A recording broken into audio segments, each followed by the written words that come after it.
Evidently, we're live. I'm not sure what happened here. It just told me traffic was evidently heavier than usual here on New York Giant Trade Talk, powered by Online Big Blue LLC, sponsored by the one and only FanDuel. And all of a sudden, we just popped up on the screen, which was kind of interesting. But all right, welcome everyone. It's time. It's the place to be. It's the Kansas City Chiefs.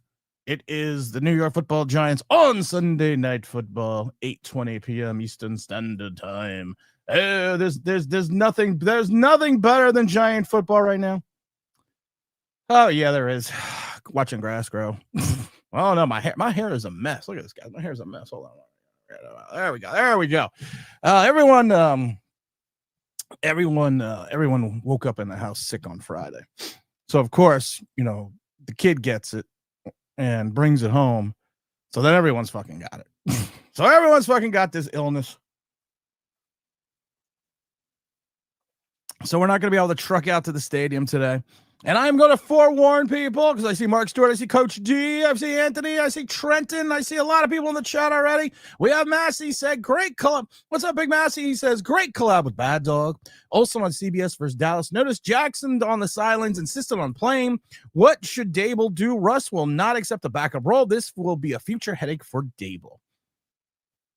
I really don't care if Jackson Dart insists on playing. The goal and purpose of this game is to win. I mean, in the NFL is to win games, Massey. You know this. This is a great question because of the fact that is the purpose and that is the goal, to win, plain and simple. And you have a quarterback that threw for 450 yards and 3 touchdowns, and you have an idiot segment of the fan base fucking saying, well, Russell Wilson cost us the game. He brought you back twice in the fourth quarter. Your defense fucked it up.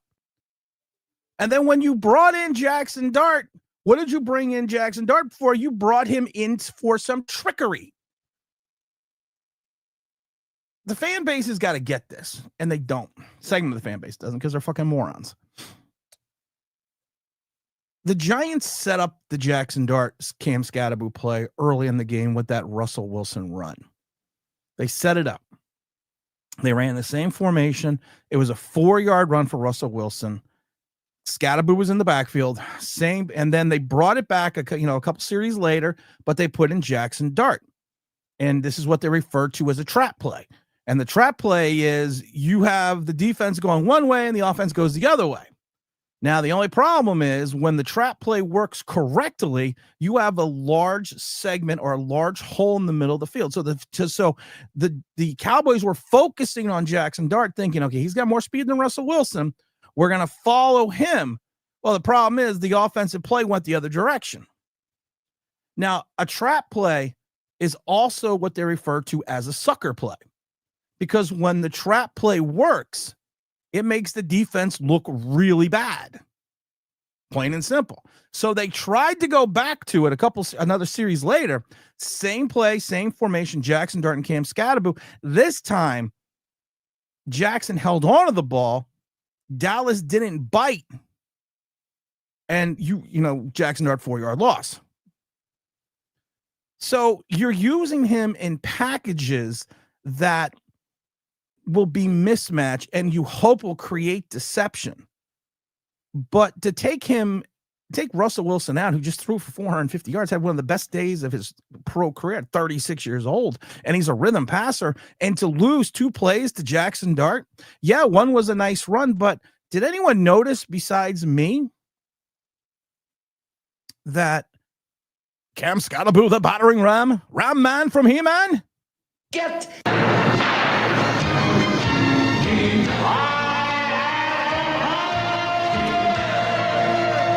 Did anyone notice he got stopped at the 2? Tyrone Tracy scores. Tyrone Tracy has speed.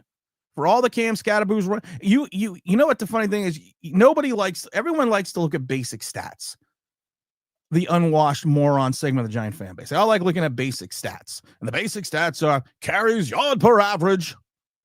But they don't look at the fact that I'm going to get into another fucking moron, but I literally, you have to look at advanced stats. You have to look at, like for Cam Scatterboo, everything's great, but go look up yards after contact. which means that contact can be created by Scadaboo or the defender. Look at yards after contact. You have yards after the catch, but for running backs, there's a stat called yards after contact. Then come back and talk to me. But Jackson Dart can be all fired up. Jackson Dart can do whatever he wants. Jackson Dart can wipe his ass all I fucking care. When you have a quarterback that's throwing for 400, and now listen, Dallas' defense is a bad defense. I'm not going to get overly hyped about what we did against Dallas. Kansas City's secondary is a little bit in shambles, but they still have a good defense. They still have good enough pressure on the defensive line, and they also still have good enough experience in the linebacking core. So if you can repeat this success against Kansas City and a Steve Spagnuolo defense, I'm going to be a hell of a lot more impressed. But Jackson Dart, is maybe the future of this team. We don't know yet. We have no clue if he's the future of this team yet. Yeah, he needs to play, but as a season ticket holder, I want to win. I want to eat some W's. That's what I want. I want to go steal some stone crab and eat some W's. Hit that like button, said Big James. If this were the Game of Thrones, Joe Shan would be going for Brian Daboll's head. Yes, that's why I put that in the post. Matthew, what's up? What's up, Tim? What's up, James? What's up, OB Feeb family? Dominic Parter says, when you play the Game of Thrones, Brian, you win or you get fired. We all know how this ends. Actually, no, I don't, because I've never seen Game of Thrones. So I couldn't tell you how this ends in Game of Thrones. What's up, chat? Says Trenton. Let's up, go Big Blue. Let's go Birds. Anthony says, my guy James, Coach D is 12. The top pops. Big GM Big Tim. What's up, Big Mark? It's getting an hour earlier each time. I like retirement. Retirement's fun. I've been retired for 14 years now. I retired at a young age, but it's fun. It's contagious. Feel better soon. Oh yeah, this cold is contagious, man. I'm sweating like a pig here. He had like 102 fever on Friday, and then when he came home from school, and then the wife got it, and then the next person got it, and then I'm like the last domino to fall. But I still had to come on here and talk football, Giants. James says, good morning, Tim. What do you think about the Chiefs? The Giants, just the Chiefs. I think this is not the Kansas City. This is not your parents' Kansas City Chiefs. This is a depleted Chiefs team who has issues in the secondary, has some issues a little bit on the offensive line. Patrick Mahomes leads the team in rushing. Xavier Leggett does not look like he's going to play today. You still have some wide receivers, but Juju Schuster and a few others are your big names. You shouldn't be overly concerned, especially all the money spent in the secondary. You still have Travis Kelce, and Travis Kelce had, listen, Kansas City went up against two of the better teams in the NFL, two of the better defenses, and could have won both of them. So if you break down that logically, that would mean that they would probably handle this team better. It's an Andy Reid coach teams. It's a Steve Spagnuolo coach defense. They're going to be disciplined. They are not going to bite on numerous trickery, which is going to be interesting to see. You're going to have one of the issues that we still have on the Giants, we're not disciplined. We have moments of stupidity. Some teams have moments of clarity. We have moments of stupidity. Look at Mr. Hudson. And I don't fully blame Hudson because of the fact that a smart coach, a good coach, would have yanked his ass out. Will Hernandez, years ago, his second season, went bonkers. I want to say it was against Arizona, but he went fucking bonkers on two consecutive plays. They yanked his ass out. You see this guy's losing his mind. You pull him out. You're like, just take a rest. Clear your head. We could put Bo in for a couple series and see what happens. And Bo played well enough. But it just doesn't fit. So it should be we're going to talk more about a couple things, but yeah, we're going to get into that fully. Trent says that collab should be a weekly event. Bad Dogs audience could not handle it. The majority of them are uncrustable eating motherfuckers ordering Hot Pockets for their moms out of their basement. They can't handle facts. They can't handle stats. They can't handle truth, justice, or the American way. And when you push back on them with facts, experience, and history, their big thing is, well, you're old. Okay. Yes, I am. Next question. And this old man can still put your ass in the dirt. So what's your next question? But they don't have a rational thought. So that would never work, Trent. I'm gonna go do a weekly show with Bird Gang 31. Manuel, what's up, Emmanuel? Back Monday is now September. Wow. That's a good one. Oh, we also have Mr. Sanders coming in. Good morning, Tim Goodman. Chat is if you're on time, you're late. Well, I'm late. No, I'm not late. It was StreamYard's fault. It literally, I'm hitting go live. I'm pushing the button and all. Wait, jump at Joe. Mike Vrabel. Oh no! I recorded over a pattern is full. Oh no! I recorded over Ghost Rider. The pattern is full. It kept telling me I couldn't log in. Fire Joy Science got a timetable for Dark to start, but then they say that he shouldn't. No, Fireside Giants are a bunch of fucking idiots. I told you guys, I'm not in the mood today. I don't feel well. I'm tired of this I'm tired. I shouldn't pay for the broad brush. I'm tired of the segment of this fan base. Thank God the Knicks are starting soon, because I need something. I need something to be cheery about. And New York Knicks Unleashed, the second season we're going to do that again. It's going to be back on podcast, so make sure you stay tuned for that. People are morons. They do it because they want to get clicks. That's all. It's just fine. If you want to go make your 35 cents, go ahead. Doesn't bug me, but you know what you're doing? You're doing a disservice to parts of the fan base who are actually intelligent. Not you, Coach D, the Fireside Giants. Tan the Man says it's early in the week too, but couldn't smell anything Friday. Wanted to die. Luckily woke up feeling pretty good yesterday. Today feeling better, brother. Well, you know what? I don't like that couldn't smell and feel like I wanted to die thing. I'm gonna pass on that. I've decided gummies cure all now. I've made that decision. So I'm just going to load up on gummies today. Timmer, what's up, Big? What's up, Strider? Pattern is full. I got to go back to the Ghost Rider. I got to find that clip. B. Will says the Giants don't know how to acquire players. They benefit the system. They want to run. We go after flashy names. We're a cut and paste team. We've said this a million times. We're a cut and paste team. We cut and paste talent, and some of these players are talented, and we try to paste them into a system they don't fit in. And then you go out and you have 3 guys out of 11 on your defense, almost 30%. You have 3 guys in your defense that do the exact same thing. They literally do the exact same thing. And I posted on Twitter 3 plays in the game where Dallas's offensive line went one-on-one with Abdul Carter, and on 3 occasions they lifted him off the ground. You're not supposed to be able to do that with your defensive end. I posted it on Twitter. They physically lifted him off the ground. And the Bad Dogs fan base couldn't handle the fact that I said he could be Bryce Huff, because I think he can still get 10, 11 sacks. But there is a reason they're not putting him in that off-the-ball linebacker. There is a reason. 25.9% missed tackle percentage, his second season at Penn State. But hey, Russ could light up the Chiefs secondary. There's actually a chance of victory tonight if they cut down on the penalties. The Giants are going to have to do a lot of things tonight. They're going to have to run.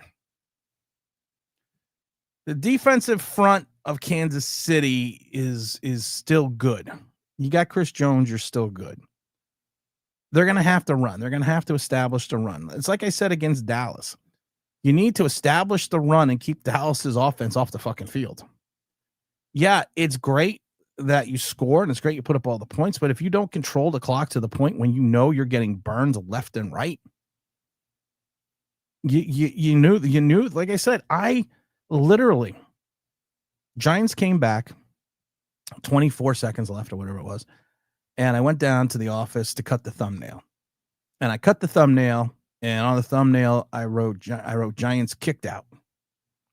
Giants drop a heartbreaker to Dallas Cowboys. Now we're winning and we're kicking off with 24 seconds because I knew what was going to happen. I knew this was going to happen. And then by the time they kicked the winning field goal, I had clipped out the picture of the guy kicking the field goal and pasted it in to my thumbnail. And as I'm watching the game, of course, they lose. They're predictable. Hey, James, the Giants can beat the Chiefs and earn their first W of 2025. Sure they can. Sure they can. Ram Man. I stole Ram Man from James. Captain Russ, Giants Super Bowl 25. Everyone's forgetting Russell Wilson is undefeated in MetLife. Undefeated. And, of course, that one game was the Super Bowl, but that still counts, right? Slider says, Tim, a lot of fans just watch and complain. They don't look at the whole picture. And the ones who look at the whole thing, we call it students of the game. I like that. As an Eagle fan, I hope Cam Scatterby starts all year and our linebackers have no trouble chasing after him. Listen, I think Cam Scatterby is got some soft hands. He needs to learn that when he is blocking, he cannot be lifted when he's blocking in the backfield. He cannot be taken off his feet, because they've done that a few times already. I don't think he has the pure speed that people think to get to the edge. I think it was shown easily that, like I said, he was brought down from behind 2 yards short of a touchdown. I think his speed back. I've said it before. He's Wayne Gallman. Wayne Gallman had some flash. Wayne Gallman had some dash. And then I still see him getting dragged down from behind in that win in Seattle years ago. That's what it is. And like I said, people need to look at the fact that you don't just look at, I still love it because then I mentioned that he had 11 carries for 44 yards, but he had 24 of those yards on one carry. And then he had 10 carries for less than 2.1 yards on average, and he had no yards after contact. Well, Saquon Barkley used to be 12 carries for 55 and then have a big run. Okay. So what's 12 divided into 55? Or what should I say? What's 55 divided by 12? There's a little bit of a difference. It's like if you're not going to do your own math, don't come to me because I don't want to hear it. Because last time I checked, 4.58 is better than 2.1. Just throwing that out there. Michael Booth says Dart is not an NFL player yet. He hurts himself. He hurts himself. I don't know if he's going to be an NFL player. I can't tell you. But right now, I'm not at practice daily.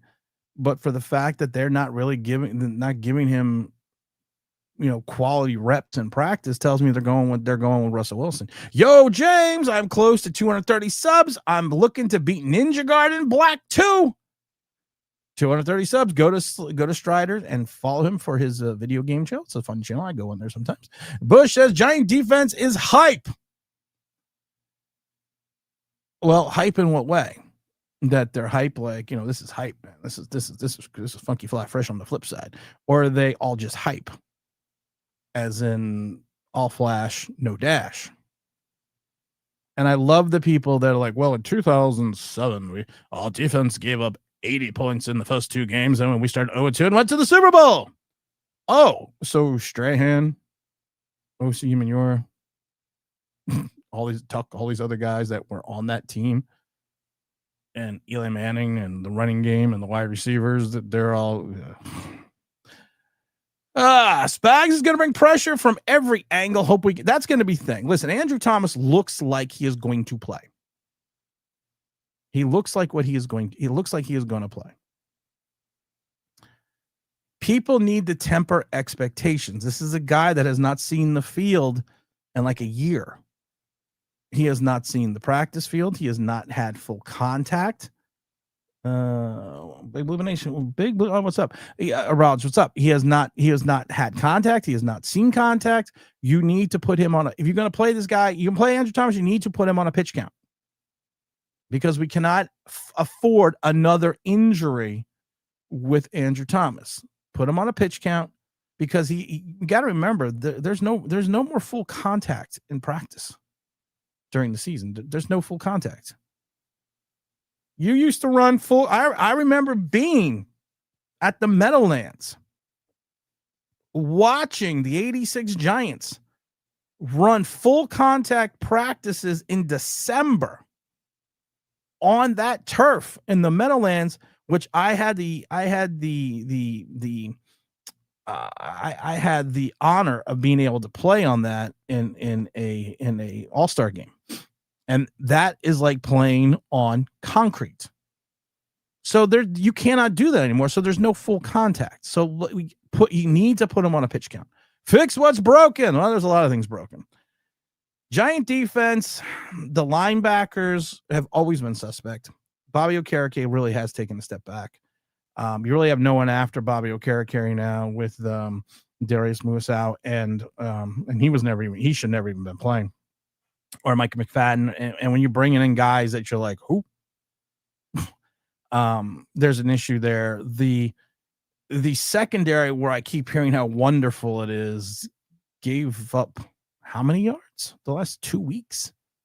And once again, like I said, with the likes of Drew Phillips, I have to hear about the 11 tackles, and nobody wants to hear that Dak was 10 for 14 for 110 and a touchdown. And also he had 2 penalties against him, and the interception wasn't an interception. Or the week before, he got burned again by Jaden Daniels. And right now, Drew Phillips is, I believe, giving up 72% completion percentage for 10.5 yards and over like 138, 140 yards in 2 games, when he gave up 338 in 12 games last year. So if you do math is math. I didn't invent math. You do math, it's not like he's having a great day. Coach G says Games of Thrones is real life, just with dragons. Oh, well, I don't need to watch Game of Thrones then, because I live too much in real life. Slider said, Tim, our slot DB is a superstar. So he says, Chode Sports. How many other slot DBs or superstars or Hall of Famers? Oh, there's tons of them. There's tons of Hall of Famers. Slot corners. I was like, there's tons of Hall of Famers that play in the slot. What's up, Perch for real? James, what's up, James Stein? Let's all hope our defense can play better than last week. If they don't, the DC should be fired right after the game. There's talk and speculation, of course, of Brian Daboll. If he loses today, could be shit canned. Would I think that's a good idea? Oh, I didn't see that coming up there. Would I think that's a good idea? No. Put ban user. Wasn't watching, sorry. Did I think that's a good idea? No, I don't think that's a good idea alone. I don't think that's a good idea to fire him after 3 weeks, unless you get rocked. If you get rocked today, then okay, then maybe can be some consideration of getting him fired. Yes, I agree with that. But getting rid of a guy after week 3, you got to give him an opportunity to turn something around. To me, like I said, Brian Daboll is on the hot seat. If he got fired, if we lost 42-0 or 42-17 tonight, and he got fired Monday morning, I wouldn't be shocked, because you know what they're going to do. They're going to, especially if the defense and the offense has another good showing, they're going to promote Kafka, which I think is a huge fucking mistake. But that's what they're going to end up doing. But you got to give him an opportunity. You can't just give him 3 weeks. You got to give him 8 weeks. And I know it sucks to say that, but you literally have to give the guy 8 weeks to see what he can do. I mean, you could still win tonight, be 1-2, and I don't think we beat LA, but you still have a chance to be 2-2. And I've already said this before. If you think you're an okay team, you think you're a talented team, if you can go 6-6 within the division, if you can go 6-6, 3-3, you have an opportunity to still make the playoffs. But here's the problem, though. I have to change that number of 9 wins taking the division, because you've already lost 2 divisional games. So you're already pushing an uphill battle for the Giants. Bill Parcells says, dumb players do dumb things. Yeah, well, we got a lot of those. Hirsch for real says, wouldn't it be the first time that somebody crossed the Hudson? Hey-oh. I like that. Hit T-Rad says, hit that like button. Hit Tony Weaver says, good morning, Tim. Hope you have pumpkin spice ready for this loss or even the next game. Let's agree, Shane Bowen is gone. I have my pumpkin spice. Black Rifle changed the recipe, so I'm not drinking their pumpkin spice. But we're not going to get into that. I think Giants have a shot to take this game. This is not the Kansas City Chiefs from 2 years ago. This is not the Kansas City Chiefs from last year. They have some injuries. They have some issues in the secondary. They have some issues at the skill player position. Travis Kelce is a year older and has fallen to the Jessica Simpson syndrome with whatever her name is, Taylor Swift. I don't get the whole Taylor Swift thing, so that's okay. You look at Taylor Swift and you're like, okay, she's all right. I don't get it. I don't get it. Bad Dog's audience is not as elite as this crowd. Of course not. And I'm not bashing Bad Dog. But my thing is this. Bad Dog probably has a much younger audience because you go and look at the people that follow him and they're probably pubescent. Can't even talk today. They're a bunch of dumbass teenagers, not even teenagers, who don't know anything about football. So, I mean, this is what it is. James says, I was appreciate telling Bad Dog and the subs the truth. Yeah, James was good at telling them that. Tim says, but this is the kind of gentler Tim way of the coaching. You can't hurt his feelings, rolling eyes. No, you can never hurt people's feelings. That's wrong. Trent says we have the best live chat on YouTube, especially because we don't care that I'm an Eagle fan. Other Giant channels fan base are mentally disabled. I don't care if you're an Eagle fan. I don't care if you're a Cowboy fan. I don't care if you're a fan of anything. You're welcome here. And Trenton, you've always put in good perspectives, and not only football perspectives, but for your Eagles, but for most teams in general. So I am extremely appreciative of that. And like I said, we like to have intelligent conversation here. Right now, the Giants are. If we go to the mighty FanDuel, the number one sports book in all of America, right now, if you take a look at it, the New York Giants next week are already 5.5 point underdogs versus the Chargers. That's next week. This week, let's see what they are. This week, they're 5. I love it because the Giants are also 5.5 point underdogs against the Chiefs. FanDuel seems to be having a prevailing wind that the Giants the last 3 weeks have been between 6.5 and 5.5. In reference to the spread.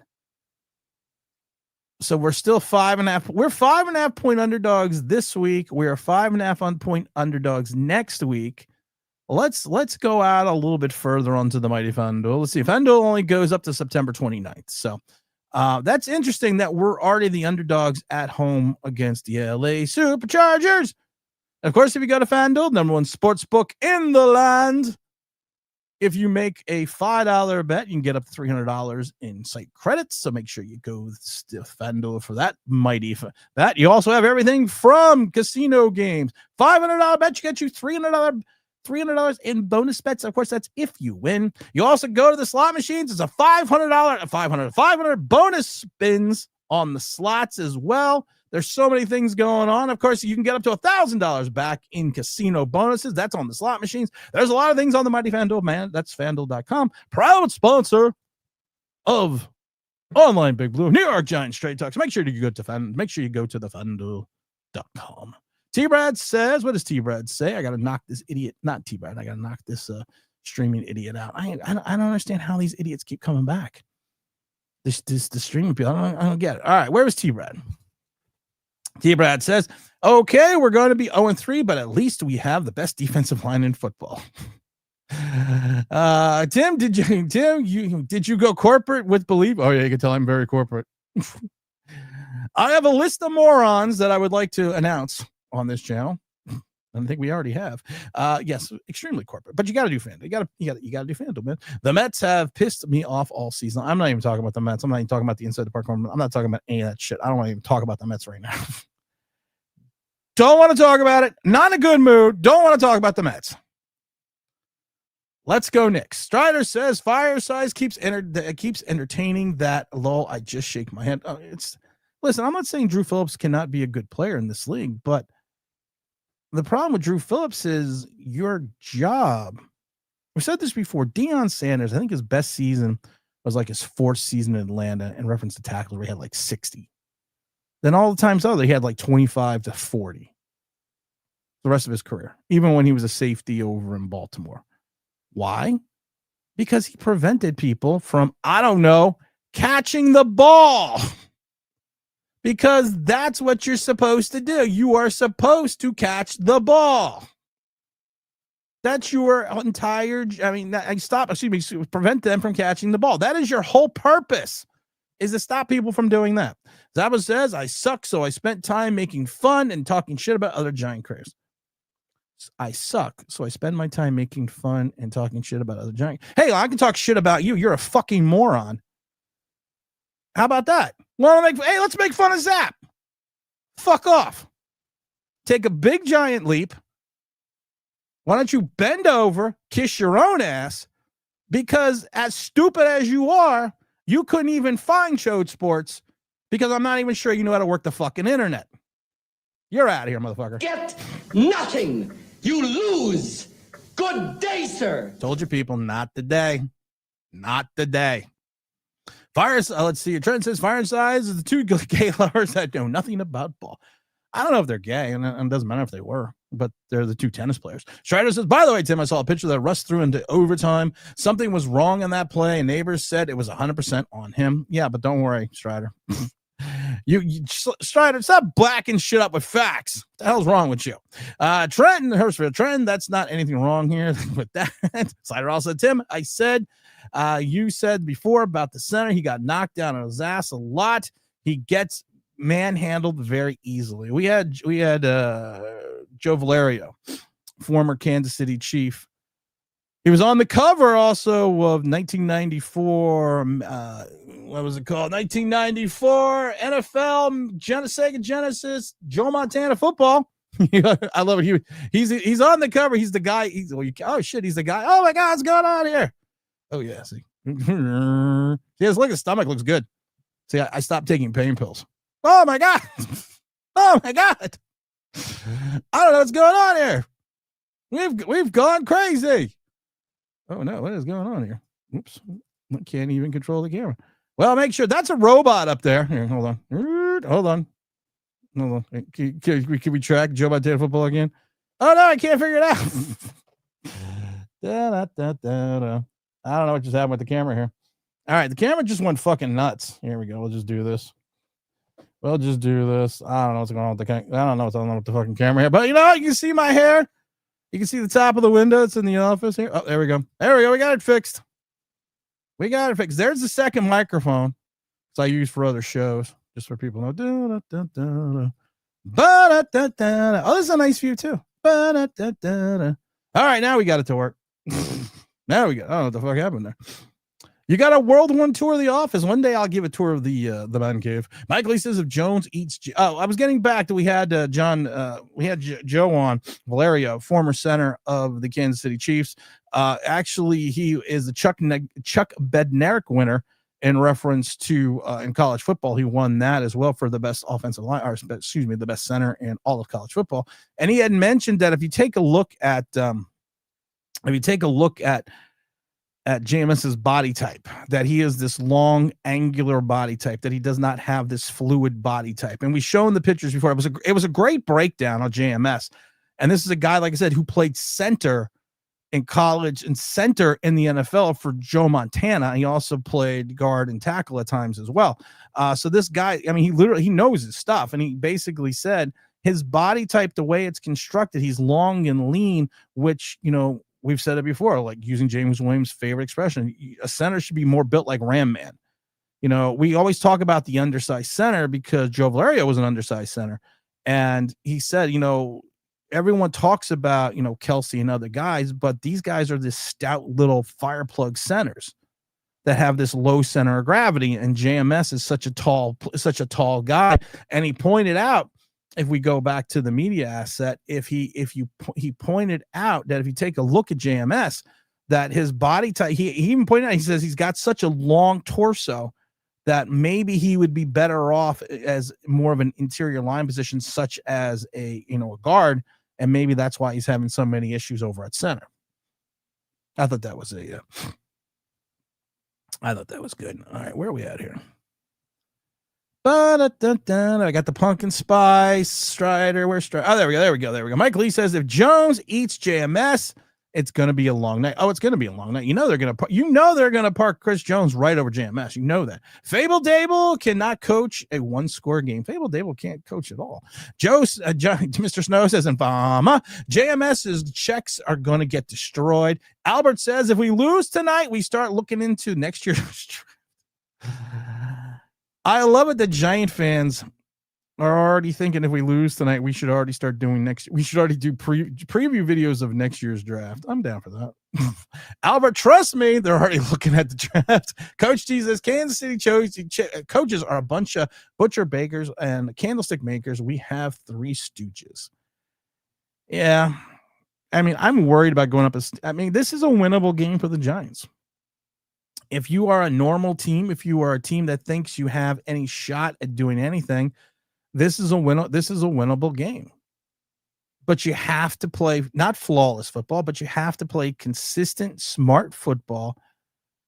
And you have to we've said this before, and I think a lot of people don't get it. You have to play within yourself. That's what she said. You have to play within your own abilities. You have to play in a frame of mind where you're not giving up the stupid penalties.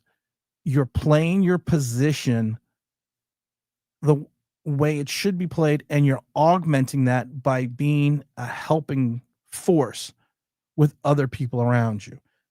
If you were a guard, you need to be communicating correctly with your tackle. If you are a safety, you need to be communicating properly with your your strong safety or your free safety, whatever safety position you're playing, and your corners. You have to find this balance where you're playing within control. And when you play within control and you play within yourself, that's what she said, you will find out that things will be better. And you will have a better ability and a better understanding on how to not beat yourself. Oh my God. Giants like to beat themselves. That's what she said. That's pretty funny, Zach. Slider said, "Who the hell says Cam Scatterby was not a speed guy?" Who the hell said? I guess I did. Cam Scatterby was never a burner. No, he's not, but people think he is. All right, Coach, don't forget Shemp. What about Curly Joe? What about Curly Joe? Can we have Curly Joe on this team too? Coach D says maybe, just maybe, if Bowheads hold the play sheet upside down. Listen, you're going up against a well-coached defense, a defensive coordinator who, in my opinion, if they have should be one of those DCs that go into the Hall of Fame. Not a good head coach, but he is probably one of the best defensive coordinators in this generation, Steve Spagnuolo. You have a head coach that you can literally consider an offensive genius. And that's the thing. People don't give Andy Reid outside of Kansas City, and sometimes even in Philadelphia, they don't give him his due. I mean, all this guy does is win. I mean, that's it. That's all he does. He wins, and he wins championships. And, of course, he didn't win the championship in Philadelphia, but he still went to the Super Bowl. This guy is only 67 years old. And I love it because he's 273 and 148. You talk about the modicum of consistency in Pittsburgh. This guy since 2013 is 11-5, 9-7, 11-5, 12-4, 10-6, 12-4, 12-4, 14-2, 12-5, 14-3, 11-6, 15-2. If you go from his first season, he's 11-5, 9-7, 11-5, 12-4, 10-6, 12-4, 12-4, 14-2, 12-5, 14. I mean, this guy 14-3, 11-6, 15-2. This guy's never had a losing season since 2012. We've had 2 winning seasons since 2011. You got to give him credit. James Stein, if we lose to the Chiefs, do you think we beat the Chargers? Oh, if we lose to the Chiefs, we're going 0-4. Who gets fired first? I think Shane Bowen gets fired first. I think Shane Bowen's on the firing line. Sorry. I'm sorry. That was wrong. What was wrong? Well, you were being funny. Albert says, who will be moved on the trading line, Dexter or Tibbs? I've said this before, and people don't like this take. But I'm going to say it. Dexter Lawrence is not Aaron Donald. Dexter Lawrence is not a young Chris Jones. Dexter Lawrence is a very good player on a bad team. He would be a very good player anywhere else, but he is a very good player on a bad team. And if you take a look at the way he has played over the last couple seasons, yes, he's played well, but I want to give you a stat of a guy. And I hate to do this to Giant fans. I'm going to give you a stat of a guy that played last year. And last year, this guy was, he had 60, same position as Dexter Lawrence. He had 64 tackles, 37 solo, 27 assists, 16 tackles for losses, 28 quarterback hits, 11 sacks, and an interception for a touchdown for 92 yards and 3 pass defenses. And I love it because he was only voted 14th in the defensive player of the year. That was King of the almost sack. That was Dexter. That was Leonard Williams. And those are his stats. Now you go and you take a look at what people are arguably saying is one of the best players in the NFL defensive. You still look at Dexter Lawrence's stats. His best seasons for tackles were 68 and 22. His best season for sacks were 24 with 9. His best season in reference to ratio in regards to assists to solo tackles was going to be in, well, actually, no, when his best, oh, holy shit. His best season for that was in 2013, where he had 32 solo and 21 assists. His best tackle for losses was 8. His best quarterback hits was 28 in 2022. Just throwing that out there for point of reference. So I've already said it. I'm trading Dexter Lawrence while his value is at. I'm trading Dexter Lawrence while his value is at its highest. You don't all of a sudden trade a guy when he's on the downslope of his career. You try to trade him when he has the highest trade value, and I think the highest trade value right now would be, I'm trying to get all the spam of that, Coach Dave. But like I said, I'm not on the ball today. But I would move Dexter Lawrence. I already said I would trade Tibbs. I said I would trade him during training camp because it would make more sense that Brian Burns and Abdul Carter working together and taking someone like Tibbs and shipping him out for an actual linebacker. Herbert will have a field day. I worry that Herbert is going to have a field day. Who in the world said Cam Scott is a speed guy? That was wrong. A lot. I know. Oh, what's up, Tim and Big Blue Nation? We're behind the chat. Mark Hernandez. Good morning, Tim. Let's go Giants. Hopefully we can get a win today. James Stein said, when is the trade deadline this year? I don't even remember. I don't even know what the trade deadline is there. I usually know, but I don't know today. We're going to do a thing. We're going to do a thing. So make sure everyone stay tuned for that. This year, and I got to find out what game. I got to remember what game it is. I'm looking right now. And it's going to be, I think it's, let me see here. When is it? I think it's the 49ers game. I have to go. No, it's the Minnesota Vikings game. I'm sorry. It's the Minnesota Vikings game. We're going to do a little bit of a giveaway. I have the ability on that game to take a group picture with all the Super Bowl trophies at Giant Stadium that game against the Vikings.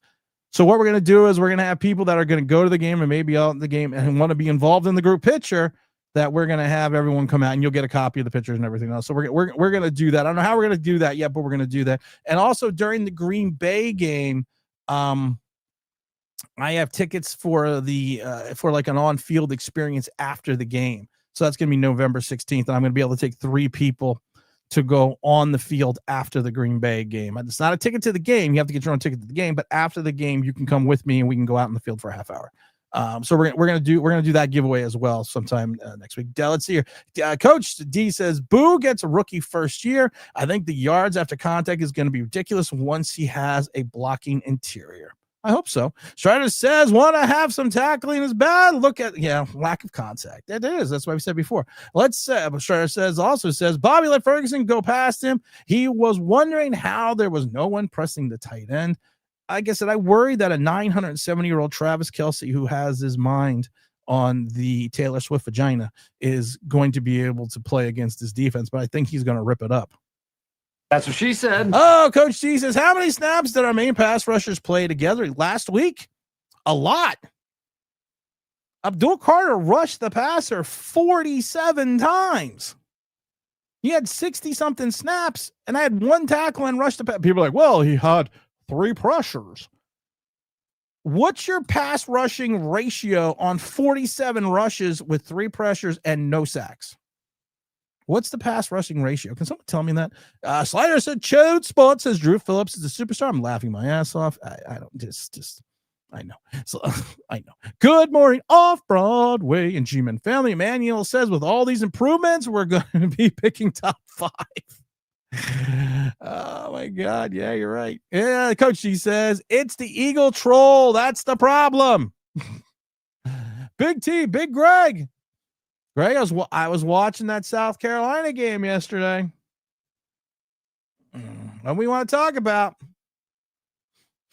You dropped the game to Missouri. What's going on here? Sellers, I know, was still for 202 or 302 yards with 2 touchdowns, but he didn't look, He's also 10 rushing for. I thought this was funny. I didn't know this stat till this morning. He was rushed the ball 10 times from negative 28 yards. All right, who's looking better? Arch looked good yesterday against a clown of a team. Yeah, we got the spam. We got it. Oh, Fireside Giant. Oh, Tim Fireside Giants. I was referring to starting dirt. Okay, I got you, brother. If I could kiss my own ass, I'd be an Eagle fan. Hey-oh. Yeah, but the problem is they've been to 2 Super Bowls and they got one of these last year. So I mean, oh, what's up, Christopher Tony? Hey, Tim, is everyone in the chat? Bo needs to go. Bad decisions call from this coaching stuff. How come? I was thinking about this because I think about this. How come Brian Daboll went after Wink during the game on the sidelines to stop blitzing, and then he doesn't go after Shane Bowen for playing his corners like 14 yards off the wide receiver? I don't know. Hey, Coach Steve, kiss the Super Bowl ring. That's all you have to say, man. That's the problem when you go. You see, this is the problem with going up against an Eagle fan. That's all you have to say. Kiss my ring, because yours is kind of dusty. That's. I still play Madden where the ambulance. Oh, that's Madden 93. Yeah, I still play that too. As a former starting D1, as of inside the game, as a former starting D1 AA quarterback. Okay. Okay, what's the rest of the statement? Johnny Rico. Merritt can't fire Dabes until Daboll takes the field. They both know it. If Dart is somehow magical to the man, Dabes will get another year. If not, they'll fire everyone. Yeah, you're not going to fire him after 3 weeks. It's not the Giant way. It's just not. Coach G says, I have to put 4 Super Bowl rings out of my mouth. Hold on first. Problem is, Eagles have 2 Super Bowl rings now. And both the Super Bowl rings, Coach D, are a lot closer to 2025 than ours. Getting Tim pissed. Cameron going crazy. Giants will get a win. As a former D1 AAA quarterback, it's hard to listen to the context online, except for you and a couple others. That way I see the game completely different from most fan bases. That's the problem. And I'm not just saying that because you said something nice about me. That's the problem. And you get it. Inside the game, as a former D1 player, you understand this. You have a different perspective of the game when you play it. When you have played it, when you put the helmet on, when you take that hit, when you have the understanding, when you're playing with these, when you have to play in almost a simpatico relationship with 10 other guys, that you understand that there are different nuances to this game that you only know and you only get when someone's bearing down on you and trying to fucking kill you. when you are taking that first hit, because no one understands the point of contact. As a defensive player, a lot of people will tell you, as a defensive player, you dole out punishment. Yeah, you dole out punishment, but here's the problem. As you're doling out punishment, you're punishing yourself. I always go back to Brian Bosworth, big Oklahoma linebacker. Everyone loved the balls until he did the stupid things that he did at the ball game, and then he went to supplemental draft, and he didn't want to go where, and then he finally went over to Seattle, had an okay couple seasons, but when he retired at like 26 years old, he retired from shoulder injuries, and they said that he had at 26, 27 years old, they said that he had the shoulders of a 70-year-old. Because that back in the day, you had 2-a-days in the summer. You had 2-a-days sometimes in the spring. You had full practice every day, especially in high school. After school, you had full practice, and then a Saturday night game, Thursday night game if you were JV. In college, it's the same thing. You would have summer practice. You would run 2-a-days. You never got a chance to fully rest and recuperate at times, and you just had to keep going. Because that's what you did. And a lot of people, I love it, they try to give me their analysis. I call them Google analysis. These are people that go to Google or ChatGPT now, or whatever the AI is, and they go there and they get their analysis from there. Because they don't understand the nuances of the game because they never played it. Now, I'm not saying you have to play the game to be good at what you do in reference to breaking things down, but I'm saying it helps a hell of a lot when you have an understanding of what it feels like to put on those shoulder pads, pull over that jersey, and then put on a helmet and go. Because it is a different beast. And if you have to remember, most people that play 4 years in college also played 4 years in high school and 3 years in Pop Warner. So you've already, by the time you are 21 or 20, it used to be 21, you had to when you graduated usually, you had already played 11 years of football. 11 years straight. That's a career. That's why the average NFL career only lasts 3.5 years. Sliders says, Tim, can you name any superstar slot corners in the Hall of Fame? Because I don't know any. I don't know any. That's a good question. Coach D says, Trent, you gotta be taller if you want to get on this ride. Height isn't an issue for me. Saquon Barkley says, hi, Coach. Davey, where you been, Davey? We need someone to make the Giants great again. Fire Mara. I agree. Joker says, Christopher Tony says, aka the Joker. Will the new guys that were recently signed play tonight? Probably. Because you're already short on linebackers. You have to play them tonight. James Stein says, Tim, if we go and get our butts kicked over the MetLife, do you think Mara will make any changes in the coaching staff from Monday night? I think if you do not have a quality defensive showing, that you're probably going to consider getting rid of Bowen. But the question is going to be, who are you going to replace him with? You're going to replace him with Jerome Henderson? You're going to replace him with someone who does not have any defensive coordinator experience? No, I don't think that's a great idea. Coach D says, I don't play with myself. I use hired help. I like that. Mike Lee says, oh, yeah, you also need to put into position to succeed. Having a press cover corner play zone is not doing it. Having an undersized player play defensive end is not doing it as well. We have 3 undersized defensive ends. It's almost like we decide, hey, we're going to, and now listen, and today could be the game. There are going to be games where this defensive line gets like 6 sacks there. And then you're going to have to hear for a certain segment of the Giant fan base that, well, we got 6 sacks, but we're going to forget about the other 8 games that we only had a half a sack. We're going to forget about those games. We're going to just focus on the 6 sack game. So that's just be prepared for that. Just do that. Strider says, if Spags was our DC, our corners would be allowed to press. Bowen, let's play 15 yards off if Wink Martindale was. Let's see what we got here from Big Greg. We're going against the Reed and Spags. We've already lost. No, we haven't lost yet.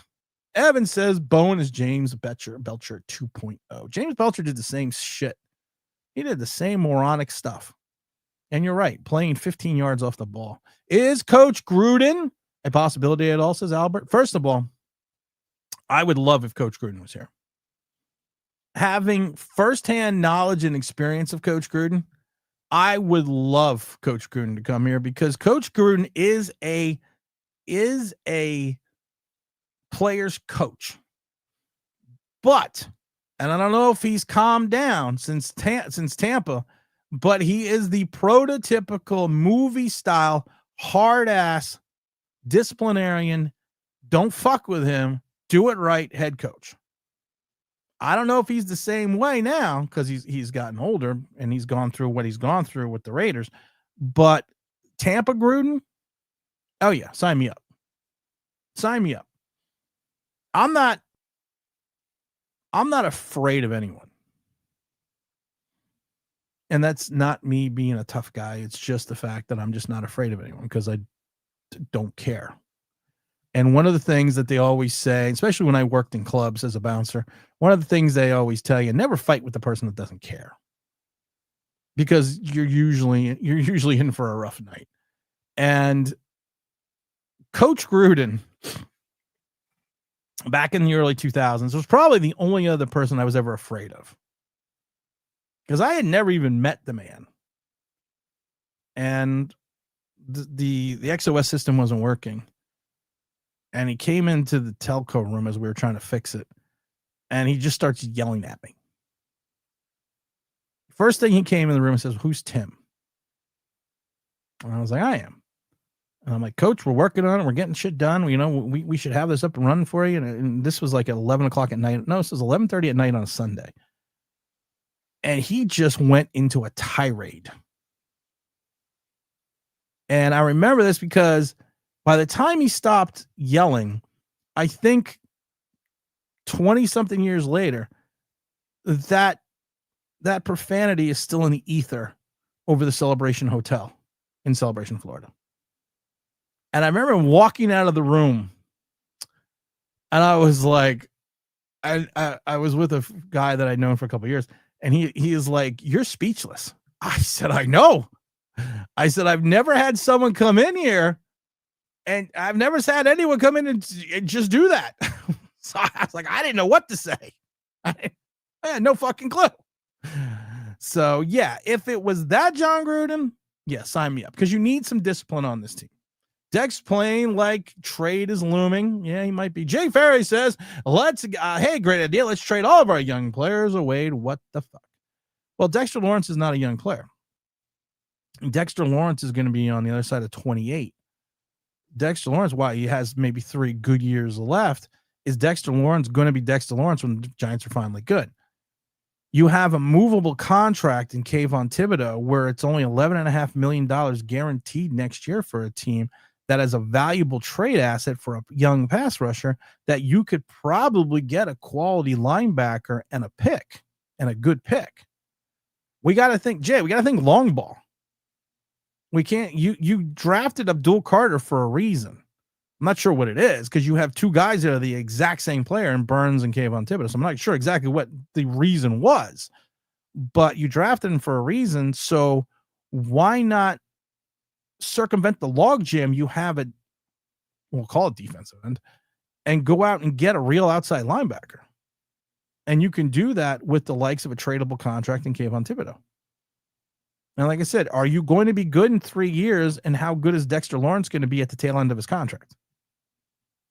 That's the problem with the Giants is we don't look ahead. I'm not sure if Antonio Pierce is available, but he would make a good DC. Here's the thing with Antonio Pierce. Take a look at his actual defenses with the Raiders before he got promoted to interim head coach. Tibbs playing like a trade is looming. Blackbird says, "What's up, Tim? The Giants will upset the Chiefs tonight. The Chiefs are 0-7 in New York all time." Hey, listen, I keep saying this is a winnable game for the Giants. What's up, Tim? Says Blackbird. The Giants will upset the Chiefs tonight. The Chiefs are 0-7 all time in New York. We already got that. Orlando says Shane Bone equals Patrick Graham. Bent, don't break defense. Don't work it. We keep hiring the folks that are just a lot like Dave's. Judgment, get it? Yeah, I do get it, Orlando. Here's the problem. Daboll does not want to be challenged. That's why they got rid of Wink. Wink was his own personality. It was almost like the Ditka Buddy Ryan situation in the 85 Bears. Daboll doesn't want to be challenged. Daboll has this thing that if there is a threat to his authority, that he doesn't want to be challenged, which is why he went after Wink, which is why they got rid of Wink. So that's why they bring in these vanilla yes guys like Kafka and Shane Bowen that are never going to challenge anything that he says. Evan says at least Patrick Graham was a little bit more creative. Patrick Graham was more creative, but he was a bed not breaking that guy 100%. Mr. Tyler says Giants have the opportunity to do the funniest thing today. Go 0-3. Hey-oh. Brian Blackbird also says Brian Daboll challenge on unchallenged. Oh my God. We talked about that last week, Blackbird. Brian Daboll pulled a Joe Judge. Hey, James, I'm going to put the link in the chat if you're around. I want to say happy birthday. James Williams' birthday was a couple days ago. So link, if you're around, James, I just put the link in the chat. I like to say happy birthday. I would like to say happy birthday to you. We talked about that, Blackbird, last week. That I talked about that right after the game. I had Joe Judge flashbacks when he challenged a play that was not challengeable.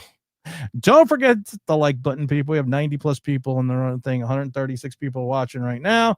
So make sure you're hitting the like button. We're only at 40 likes. Let's get up to 60. Tim, please speak out facts. Whoops, what his slider says. Tim, please speaking out facts. Please stop, man. My head is hurting. It's going to explode. Just kidding. I know it's sarcasm. Mr. Zagatak.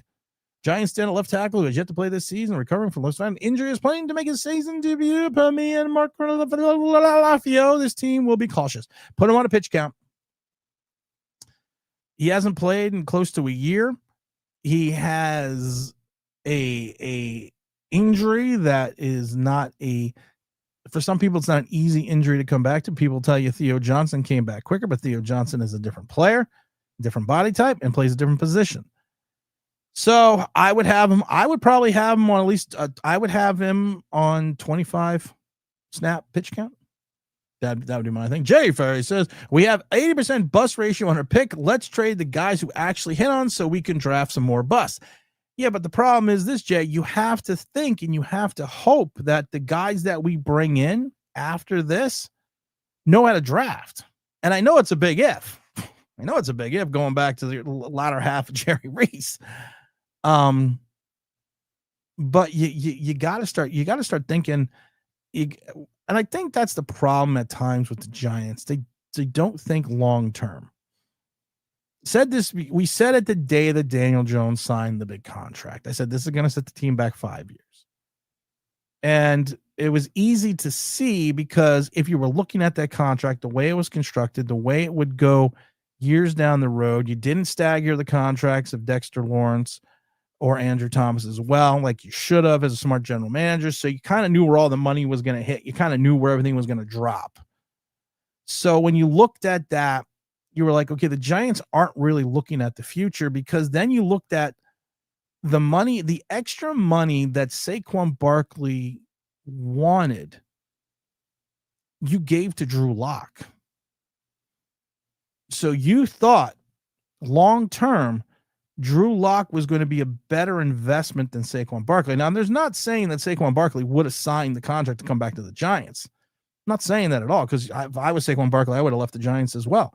But you literally thought from your outside perspective, looking into the future, that Drew Lock was a better long-term investment than re-signing Saquon Barkley, who had been your offense for 5 years. And for the renaissance of Daniel Jones, what is Daniel Jones? First of all, Daniel Jones played. Denver is not the Denver it was last year. Bo Nix took his regression. Miami's defense is just god fucking awful. Daniel Jones tried to give the game away last week, and you had the bad penalty on a field goal that cost, that gave Indianapolis the win. So Daniel Jones still is doing the things that he does outside of the Miami game. He's going to have a couple games here, but then Daniel Jones the ugly head of Daniel Jones is going to rear itself. You're going to play against a real defense, but Daniel Jones, if you look at the way he's playing, his best season with the Giants technically was with a Pro Bowl running back, which he has in Indianapolis. Blackbird says Giants used up all their points last week. No, we'll be fine. Tim, I was all in the Quay Walker thing. To me, made 100% for Kayvon Thibodeau. Now Green Bay's not going to do shit.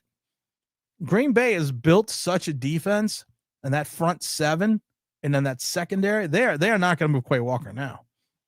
They are probably. We're gonna bring in the birthday boy. I gotta bring in the birthday boy. Happy birthday to you, and many more. that was actually pretty good. It's the venerable James Williams already drinking the Jack straight. It's 11:07. It's happy hour somewhere. Honey. It was James. It was James' birthday. It's my birthday, and I'll rhyme if I want to. So if you want to rhyme, go ahead. They did it in House Party. Sorry, I watched House Party last night. I couldn't go to sleep. So.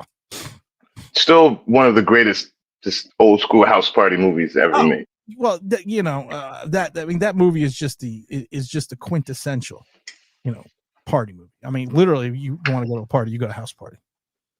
If you've never been to a house party, I feel bad for you. That's right. Exactly. So if you never had a win in a season, I feel bad for you as well. Stop.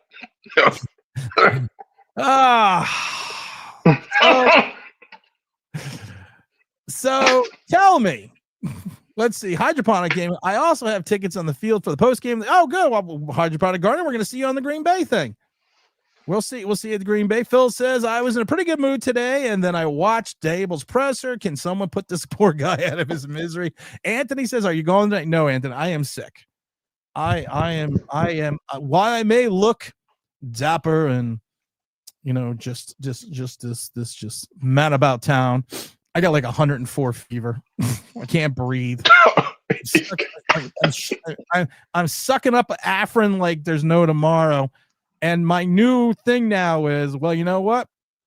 I figured out everything, James, that cures everything.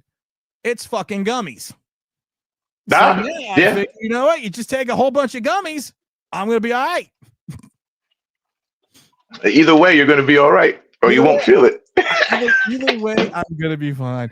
Big Dash says, happy belated birthday, James. Happy game day, folks. Tim, we winning tonight? Dash.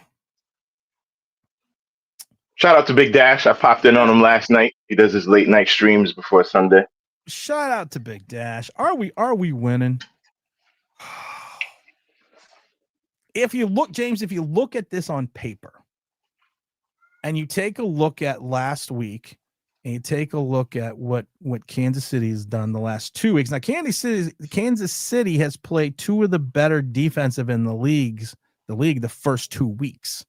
Unfortunately. And I do think that the front seven of Philadelphia is better than the Giants front seven for people. I know some Giant fans are going to be over the moon with that and be like, no, I think their front seven is better because of the fact that they actually have a front seven. They just don't have three undersized defensive ends in Dexter Lawrence, who is playing himself back into shape, which I don't understand because you had all offseason, all training camp and all preseason, but that's neither here nor there. But if you look at the Giant team, you look at the way it's constructed, you look at Kansas City, on paper, you should see the Giants win on this one like 21-17 on paper.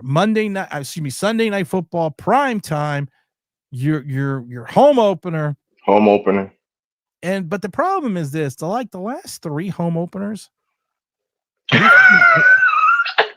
we've come out fucking flat. True. I still remember with Big L sitting in the rain in that Dallas game down 26-3, pouring fucking rain, looking at him and saying, we could come back. And Big L said, you stand the rain? And Big L was like, blame it on the rain. Big L was like, they might drop 50. They could have. Blame it on the stars that's shining bright. Just want to blame them because wherever you are, sorry. Baby, don't be shy when you're holding my hand. Sorry, now I got the gummies are gumming. I say stop. We gonna get on a tangent. Because I'm gonna say, girl, you know it's true. But we I love you. We should win this game 21-17. We should control the clock. Keep Kansas City off the field. Patrick Mahomes is the leading rusher for the Chiefs. The wide receiver and core is depleted. You still have Travis Kelce. They have issues in the defensive secondary, but their defensive line, even with Chris Jones, is probably going to line up directly over JMS and wreak havoc in the middle of that field. But you would think the Giants with Malik Neighbors, the resurgence of Wan'Dale Robinson, this power back in Cam Scatterboo, who, if you actually take a look at his yards after contact, is not really a power back, but I'm not going to say anything. You should have a defensive presence because they have some issues with some injuries in their tackle and guard position. So this should be a game you take. If I said this to you on the phone during the week, that if we weren't Giants fans and we were Texans fans, nothing to do with the NFCs, whatever, like we don't watch the Giants that much, we don't. If you look at this and the way everything is setting up, you have the Chiefs, who've been the most dominant team over the last 6-7 years, whatever, and they're looking the weakest. Really, since 2012, they have not had a losing season, or they have not won less than 9 games since 2012. Oh, that's impressive. I didn't know that. If you look at it, you have the Chiefs coming in probably looking the weakest they have in over a decade, according to the stat our cult leader just gave us. Patrick Mahomes doesn't look invincible. He's playing decent. He's not playing horrible, but he's not looking invincible. The way that team has looked, Kelsey dropping a big ball in that end zone in the Eagle game, basically turned the tide of that game. Yeah, Taylor won't like that. And then the fact that the Giants, the way we looked last week against Dallas, our offense anyway, and it's a home opener, Sunday night, prime time. Weird things happen in primetime games. Just if you watch football for the last, you would know that. And this game has it looks like a trap game for the Chiefs on paper. It's the Giants. We're 0-2, but our coach looks like he wants to jump off the Cuomo Bridge. We're looking, but it's looking like a trap game for them on paper. So I'm not going to give. I told Big Dash last night that 2 simple things for me were keep the penalties down and keep their rushing attack under 100 yards. Like keep it like not even 80 yards if you can. Put the entire game on Patrick's shoulders. Don't beat yourself, and you'll give yourself a chance to win. But the problem here's my problem. If you put the game on Patrick Mahomes' shoulders, there's actually a chance you could win. I mean, they could win. Oh, I know. Because Patrick Mahomes, who has not looked Mahomian, going up against 2 of the best defenses in the league, still kept his team in the game and still kept his team having the ability to be in striking distance at the end of the game to potentially win it. So if anything, I still want to take the ball out of Mahomes' hand. And the best way for me to do that is to control the clock, to keep Mahomes off the field, keep him off the field, and accumulate in touchdowns and 6 points, not field goals, and find a way not only to score, but to limit the opportunities and the chances for Mahomes to do something. That's speaking of Patrick Mahomes, because they played Patrick Mahomes last week. I want to bring in Mr. Trenton, the Eagle fan, to talk. What's up, boys? To talk about Patrick Mahomes. Oh, talk about Patrick Mahomes. You played Patrick Mahomes last week, so you have a integral knowledge of the fact that what he can still do on I'm going to say a little above average Chiefs team, because they gave Philadelphia a little bit of a scare. Mm-hmm. I would say his best ability right now is actually his mobility. He really gashed us deep on some first down runs. He's actually their leading rusher this year. We talked about that. And so I would say right now Mahomes' mobility is probably his greatest asset, especially because the refs let him get away with that bullshit where he slows up and then shoulder checks people before he goes out of bounds. Yes, any other quarterback does that, they're getting a fucking flag. Now, Patrick Mahomes last week was 16 for 29 for only 187 and a touchdown. He had the bad interception, but to your point, he was also 7 carries for 66, 9.4 yards, and 1 rushing touchdown with a 22 pass. 22 that interception, I've watched that on replay because that was Makuba, our rookie safety. Yeah. He's going to be a stud, so keep him on your radar. Second round pick out of, I believe, did he play for Texas? I don't know, not important. Anyway, I've watched that play probably a dozen times. That was all on Kelsey. Yeah, the ball was a little bit low to the inside, but 100% he just flubbed it. Otherwise, that's a touchdown. We probably lose that game. So I would say Pat Mahomes actually impressed me more in that loss than when he played against the Chargers. I think he played better against us than he played against the Chargers. But I don't predict him having much success tonight because when your number one receiver is Cedric Thornton, good fucking luck. Well, he still has Travis Kelce. You still have that's true. He still has Juju. I believe Juju Schuster's still there. 80-year-old Juju. Yeah. I keep forgetting about him. The ghost of Juju Smith-Schuster. But here's the thing, and you also have Mr. Pachenko or Mr. Pachenko. Oh, he's on my fantasy team. He got me like 3 points last week. He's terrible. But here's the thing: is you had Booby Miles Sanders on the Cowboys ripping up for a touchdown. You had Williams going for 90. I mean, our giant defensive ability to stop the off tackle run is non-existent, and the Chiefs' tackles are not horrible. I mean, they have some players on that. They have Juwan Taylor is a walking penalty. Yep. If you get any pressure on his side at all, like I can picture Kayvon, Abdul Carter. I can picture those guys having a big game just based on the fact that I think they're going to force Taylor to jump at least twice. And if you move the line back at least 5 yards, that's as good as a TFL in my opinion, or pretty close to it. Here's the other thing that I think some people overlook in reference to the Kansas City offense, and I think that it hasn't been a focal part yet, but they still have Hollywood Brown. Now that's true, yeah. Brown, that one deep touchdown that Mahomes got on us, I believe, was a blown coverage between Adoree Jackson and Reed Blankenship. And then it made my boy Q, who's one of my favorite players, look terrible because he's the one that has to try to drag him to the ground at the end zone. And everyone's like, oh, Q gave up this huge touchdown. Dude, Q gave up 15 yards that game. That was on Reed. The other half of the exciting whites there. Cooper DeJean had a good game, but Reed didn't. Cooper did, yeah. Marquez Brown, he's going back to his days in Baltimore, going over to Arizona, is a speed guy who I think the Giants we watched with CeeDee Lamb, the Giants who we watched with Pickens, they have issues, especially since they play so far off the ball. They have issue with speed guys. Mm-hmm. And I always go back to the big CeeDee Lamb play down the middle of the field. And I was joking with James about it, that you watch CeeDee Lamb, he ran directly into the middle of the field and just kind of listed to the left. And then the Giant defensive backs are like, where the fuck did he go? Oh, where'd who go? Oh, on that CeeDee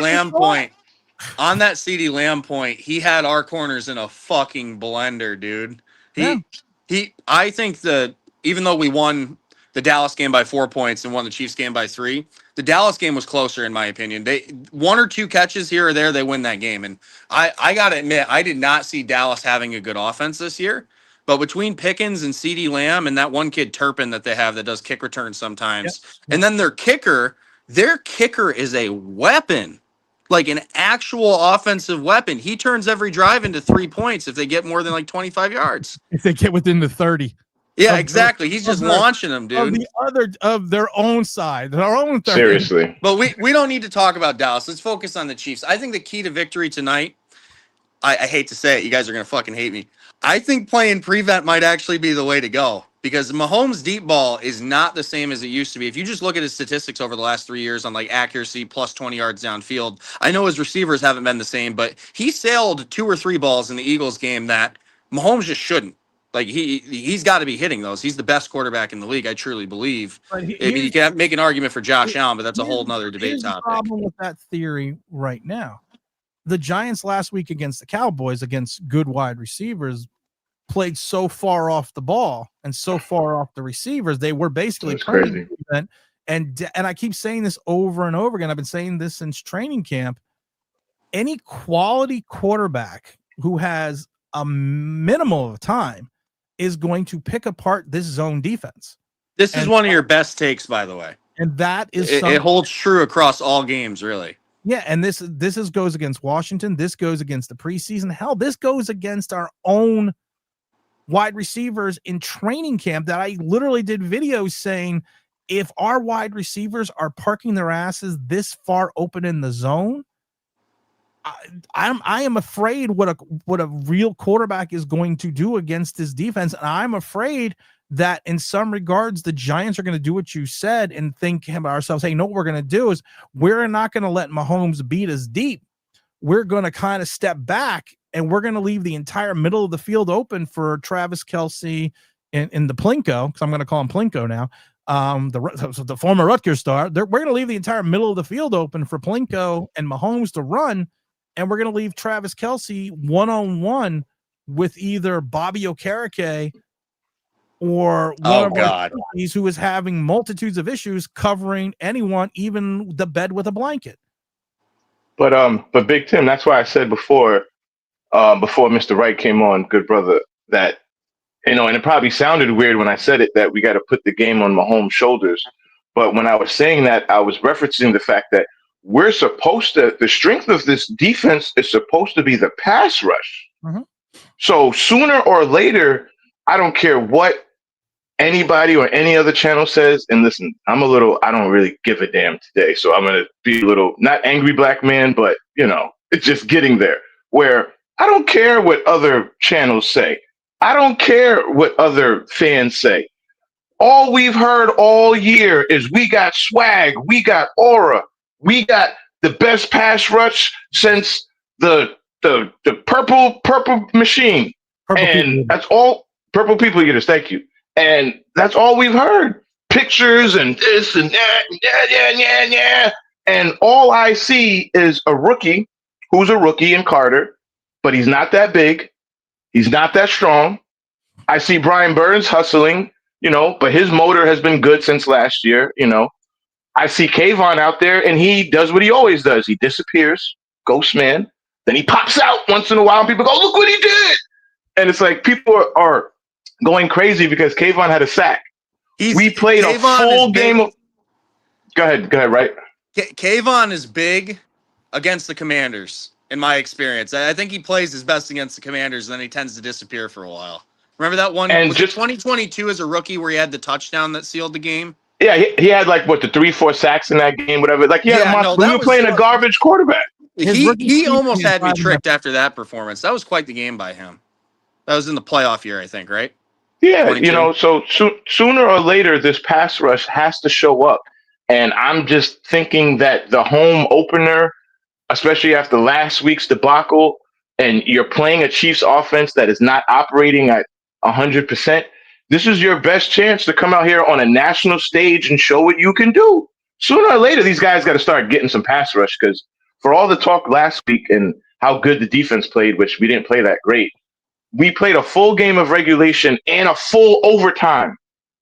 I didn't see that much pass rush. That's a good point, James. I'd say tonight, if they don't bust out with the pass rush, it's on Shane Bowen. I mean, the players as well, but because all you have to do to get pressure on this Kansas City line is blitz. Like, Vic didn't blitz at all in the first half. It was Carter's first game back, as in Jalen Carter, and he looked out of shape, kind of sluggish, because he was spitting on people last week, but don't even fucking get me started on that. But anyway, once we started sending 5-6 guys at a time, we were getting consistent pressure on Mahomes. If you have anybody that's athletic enough to play contain, I think it should be a good game. It's really going to come down to the defensive coordinator, in my opinion. This Chiefs team, Mahomes is Mahomes. But this Chiefs team is more vulnerable than you would think. The Eagles played like shit, and at no point during that game did I think we would lose. It took Kansas City, I think, like a 9-minute drive to kick a field goal at one point in that game. They're sluggish. They can't run the ball, especially between the tackles. They can't. Their offense is predicated on Mahomes just doing magic. And teams that have that strategy long term, I mean, look at Joe Burrow with his 44 touchdowns and no playoff appearance last year. Like, you can't just rely on the quarterback, which is, I know that makes sense coming from the Eagles fan, because our guy just gets his tush pushed. But we also need to point out that both starting tackles are listed on the injury report for as well.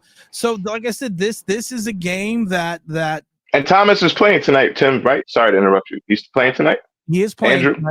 We'll have to see how many snaps he gets. I would limit him to at least 20-25 snaps. You can't bring in a guy who hasn't played in a year who has yet to experience contact since like the 6th game of last season, because you're not allowed to have contact in practices anymore, to come in and think he is going to be, what he was before the injury. So I think Giant fans need to temper their expectations a little bit. With that right now. I wanted to get to this comment because I think this was a great comment. Giant fans since 1970, but all I've been doing every week is praying we don't get embarrassed. Agree 1,000%. Start over with a director of player operations, football operations. Problem is no ownership change. Lifetime great grandkids fan on. We when I was on Bad Dog show the other night. Great show, by the way. I was there. It was a great stream, brother. Thank you. I mentioned that if someone asked me how to fix the Giants, and the first thing I said was remove anyone named Mara out of that building. Any motherfucker that's got a nameplate on their office door that is Mara, and I don't even care if it's like Mary, because you should just go either way. But if it's Mara, you need to take that fucking nameplate up, throw it in the garbage can, and get them the hell out of the building. And what you need for this team is you need a president of football operations. And that president of football operations is going to be the guy that picks your general manager. And then the general manager and the president of football operations is going to pick your head coach. And he is going to oversee the entire football operation from every perspective. So this way you are now going to hopefully have a fail safe that if your head coach wants to do something stupid, if you bring in the right guy and you let him be in charge of the entire franchise and you take out ownership such as Mara from meddling, because one of my biggest things was Mara is, and I love Hard Knocks, the gift that keeps on giving. I don't want my owner, and yeah, I understand he owns the team, but I don't want my owner walking through the executive offices or or my offices where my general manager and everything is, giving his input that he's not going to sleep well if Saquon Barkley's gone. He's not going to do this. We should do this. I want you to do what James Dolan. I want James Dolan did it with Phil Jackson. It didn't work out with Phil Jackson, but he walked away and say, you know what? I'm letting the basketball guys do this. I'm going to go into the stands and start fights with Charles Oakley. That's going to be my So that's what I want. I want a director of I want a president, not even director. I want a president of football operations to oversee. Parcells did it in Miami. Tom Coughlin did it in Jacksonville. Miami actually, when Parcells did it, actually got Miami back on track after years of losing, because I was there the season in Miami, the season which I got fired. I was there the season before Parcells came in, and then he turned that franchise back around again. So, I mean, this is what you need to do, and you need to look at it from a different perspective. You can't keep doing the same shit over and over again that you've done for the last 13 years and 14 years and expect something different. Find someone that knows football. Find that person, and it shouldn't be that difficult because there's plenty of guys out there. It could be a retired head coach. It could be a guy that's just a good former general manager. Hell, we can go over and kidnap Howie. I would turn over the keys to the kingdom. Yes. We could do a Theo duct tape and rope. You can pry him from my cold dead hands. We're gonna do it. We're gonna do a Theo scene. We're gonna move him. We're gonna bring him in. Let him do whatever he wants to do, and be in charge of football. Howie would have every single member of personnel fired in that building, with the exception of maybe like the guy that fills the water bottles. He should go too, because I think his last name is Mara. No, he might have to go too. Word, right? He might not be filling up the right water. He might have to go. He could be Mara. But Tim, I wanted to build off your point. I mean, I think the blueprint, obviously you want an executive like Howie Roseman running the show, but I think the new ownership point that you made is really crucial here, because if you look at what the Commanders did when they moved to Josh Harris and the new ownership group, they within 2 years they're a playoff contending team with a promising young quarterback. Even if you look back, like much earlier example, like Jerry Jones when he took over the Cowboys, they were a mess. So what did he do? He brings in Jimmy Johnson, a guy that actually knows ball. He starts managing the draft. In his late age, I truly believe he's going senile. I had a grandmother who suffered dementia, and you can see some of the telltale signs showing in his public appearances. He's old. But the blueprint, man, it's there. I think the Giants for too long from the ownership level has just been satisfied with existing as a franchise and collecting the revenue checks. I don't think he really has the passion necessary to develop a winning organization. as long as it's, in the clutches of the Mara family. I don't really know the dynamics. I'm an Eagles fan. Isn't there a Tisch family too that's part of the ownership? Tisch owns, they own 50-50. So what's your opinion on the Tisches? Are they not as involved, or Tisches are not in, the Tisches are involved on the financial end. Okay.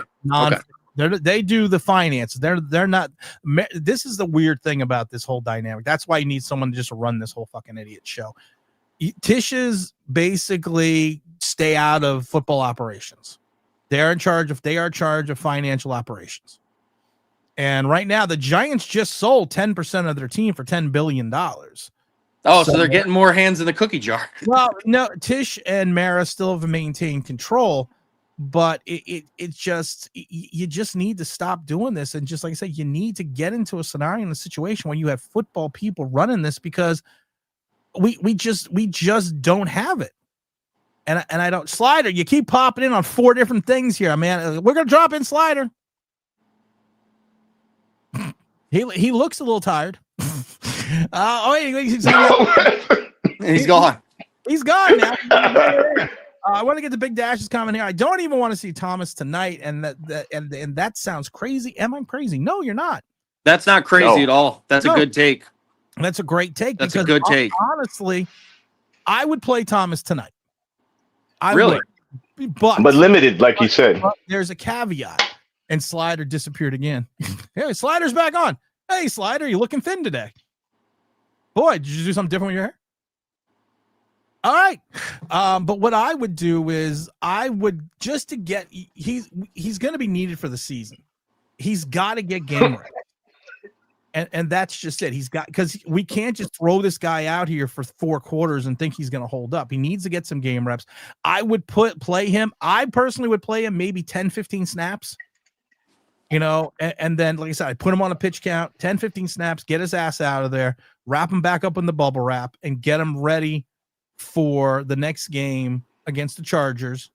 Again, I would probably play him then like 15, 25 snaps, and then I would try to put him in at least for 2-3 quarters in the dome in New Orleans, and I would build him up into the season. And I think Giant fans, when they see that he is going to play, thinks that he's going to play all 60 snaps. Yeah, no, that's not feasible. I think they should. Personally, I think I liked what I saw out of Marcus Bowe. Now, I didn't watch every single play. I'm going to be honest with you guys. I'm not like an all 22 watcher. I watch the games, but other than that, I kind of just. I don't watch that crap either. Yeah, right? like I wouldn't know what I'm looking at, so I don't want to have opinions on film. But what I saw from Marcus Bowe was pretty decent from what I saw. Especially anybody's better than Hudson.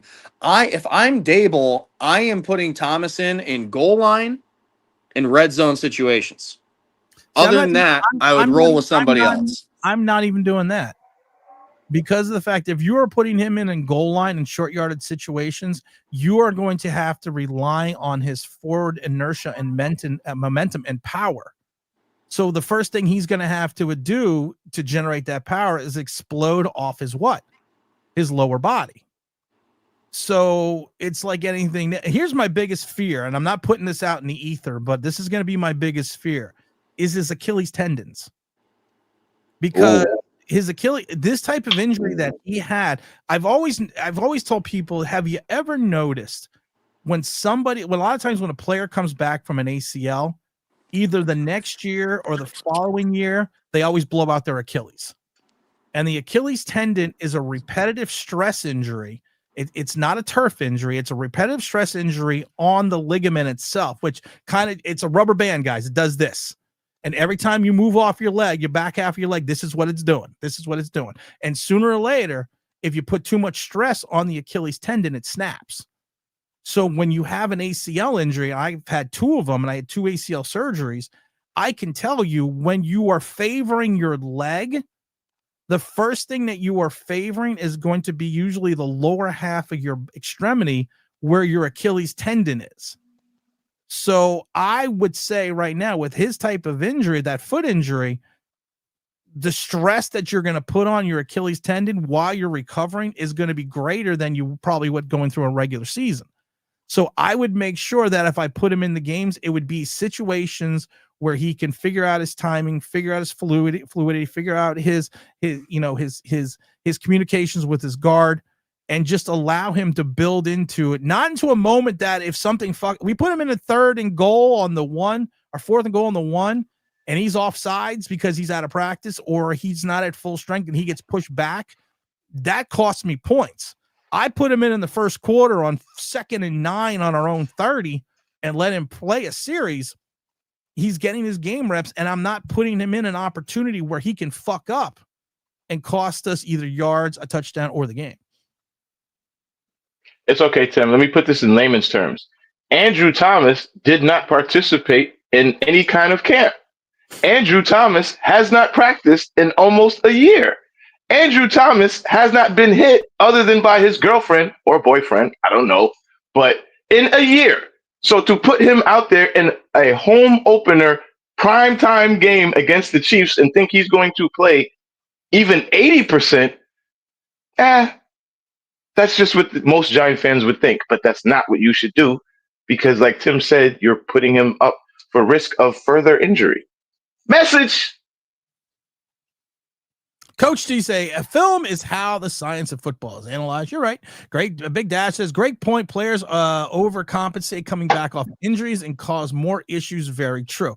I will tell you, after my first ACL, and I tore my ACL and I tore part of my meniscus, my mid meniscus, and I came back within 12 months, and I came back through spring practice, and I came back and I went through all of camp getting into the regular season. And then on the second to last practice, I blew my ACL again. I tore my ACL again. This time I completely tore it, and they took my patella tendon and made it into an ACL.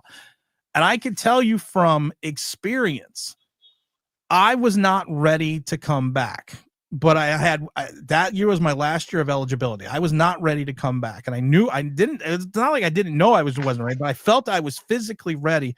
But I kind of knew it probably in the back of my mind that I was overcompensating doing certain things.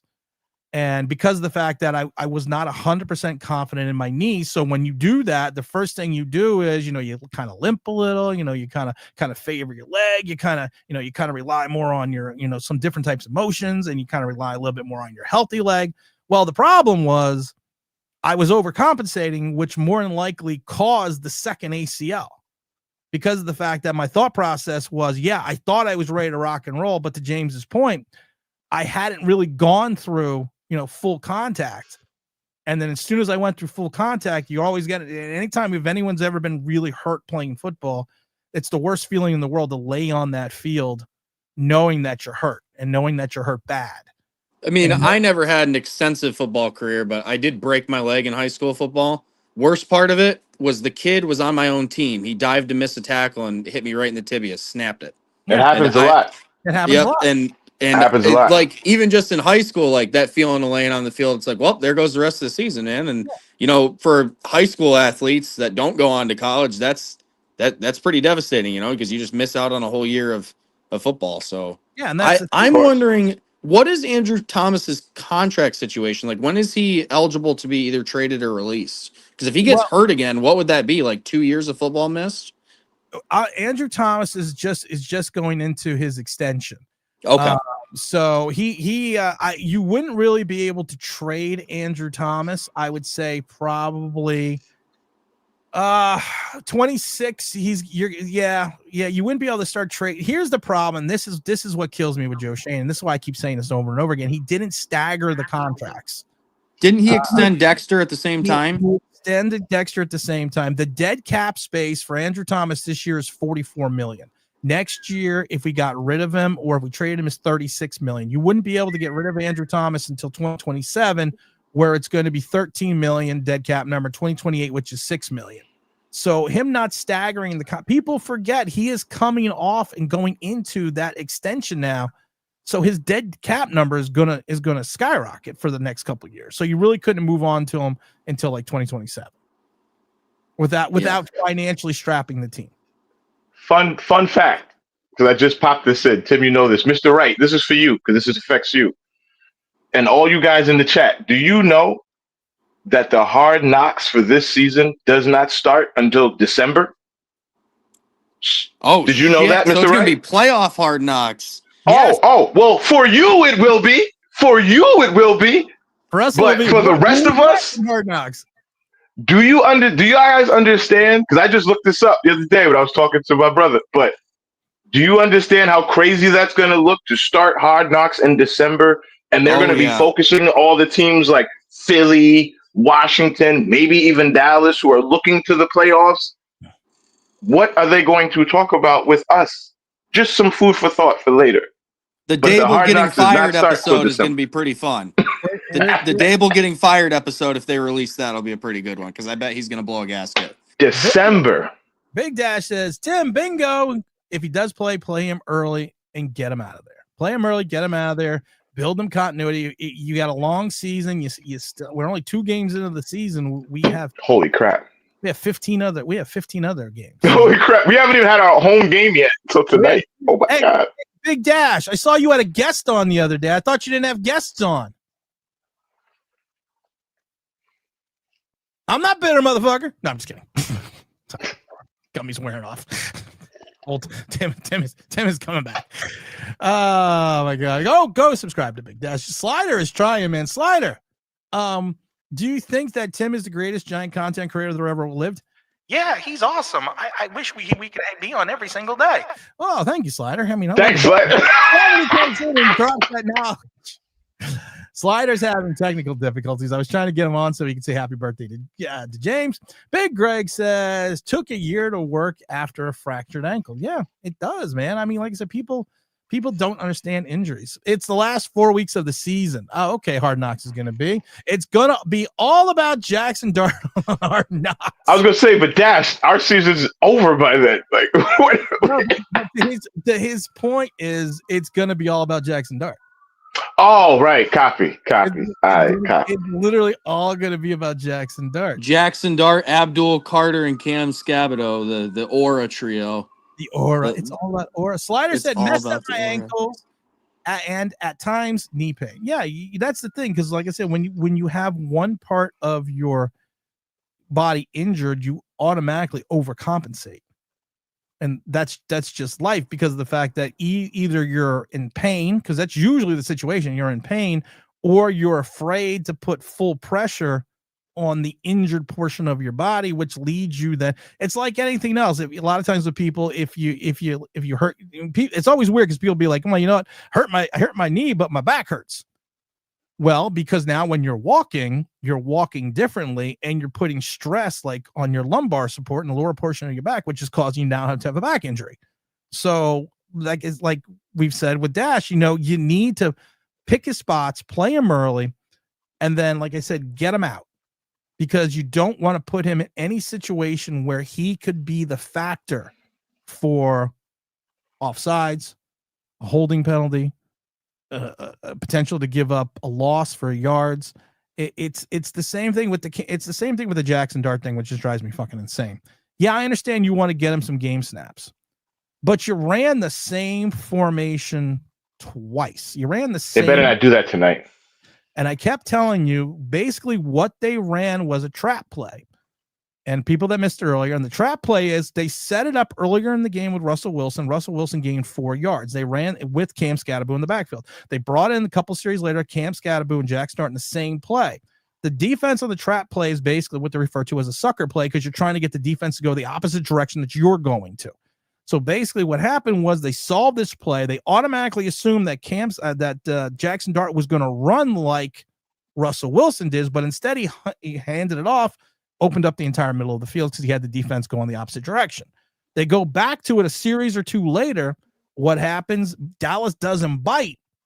And like I said, trap play, and if you ever play football, is also known as a sucker play, which means you have suckered the defense. And I'm going to tell you right in this, as a former defensive player, you don't like that. You don't like when you look that bad on the play. So what happened was Dallas sniffed it out, and what happened? Jackson Dart trips, 4-yard loss. So you're trying to work him in on these gimmick plays, but you're also taking out a guy in Russell Wilson who is a rhythm passer and taking him out of the game for certain series to put in Jackson Dart. It's crazy when you got a guy throwing for 450 yards and 3 touchdowns, and you're like, hey, let's run a gimmick play. No, this guy is burning the shit out of this defense secondary. That short Bland is out. Diggs is still coming off the injury. He's picking apart the zone, and you decide let's break up the rhythm and put in Jackson Dart because that's what we need to do. We need to get him some game reps. No, Oh, sorry, Tim. I wasn't trying to interrupt. All I'm gonna say is if you want to put in Jackson Dart and get him some game reps, give him a series. Don't just give him a play because I said the same thing. If you're gonna put in Jackson Dart, you better damn well make sure it does not produce a negative play. Which it almost did. It did. He had a 4-yard loss on the second play. Right, 4-yard loss. But it could have been worse, is what I'm saying. Like that. Because you're throwing a guy out there. Again, some of you just, and I just don't care today, but some of you did not play. Some of you don't even play Madden.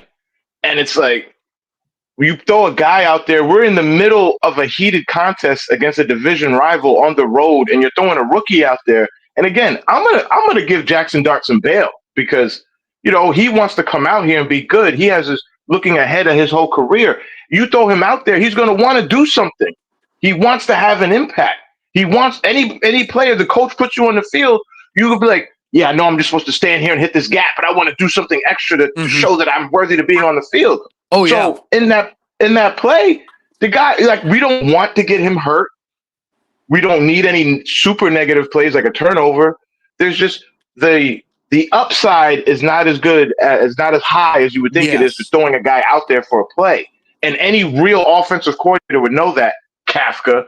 But now you're going against Spags, who's one of the best defensive coordinators in the last 20 years. You don't think he watched that tape?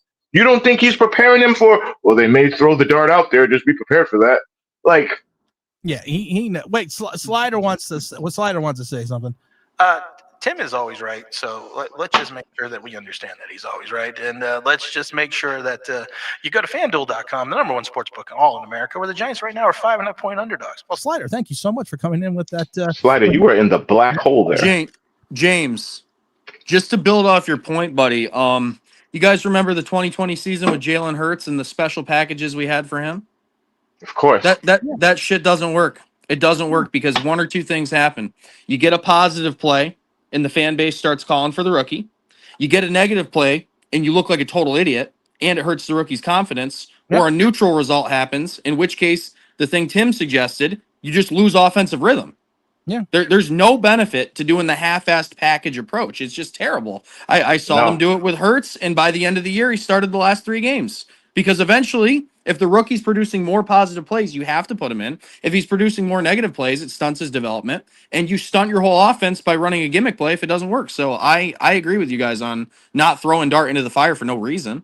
If you're going to start him at the start of a game, like the first series or the second series. You don't put him in just randomly. It's malpractice in my opinion. And I don't remember, real quick, Tim, my boy Joseph Chinchilla, shout out to him. He was a Chiefs fan before they got good, back in the Larry Johnson days and in the way back days. But I never saw Patrick Mahomes come in a package. Not once. When he was a rookie. Not once. I don't remember that. So just saying. From an Eagle fan perspective, though, what during that season, what was your record that year? It was the worst Eagles season in my lifetime. Now I'm only 24 years old, but it was 4-11-1. And what happened to your Super Bowl winning head coach? He's gone. And then he hitched his wagon to Trevor Lawrence, which ended his coaching career forever. He's never coming back. Poor Doug. Gimmicks for quarterbacks that are draft choices are usually the hallmark of bad teams.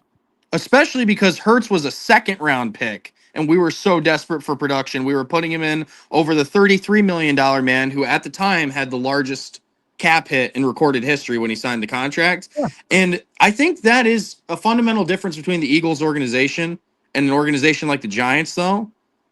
At what point did anybody ever substitute a quarterback? Listen, hear me out on this one.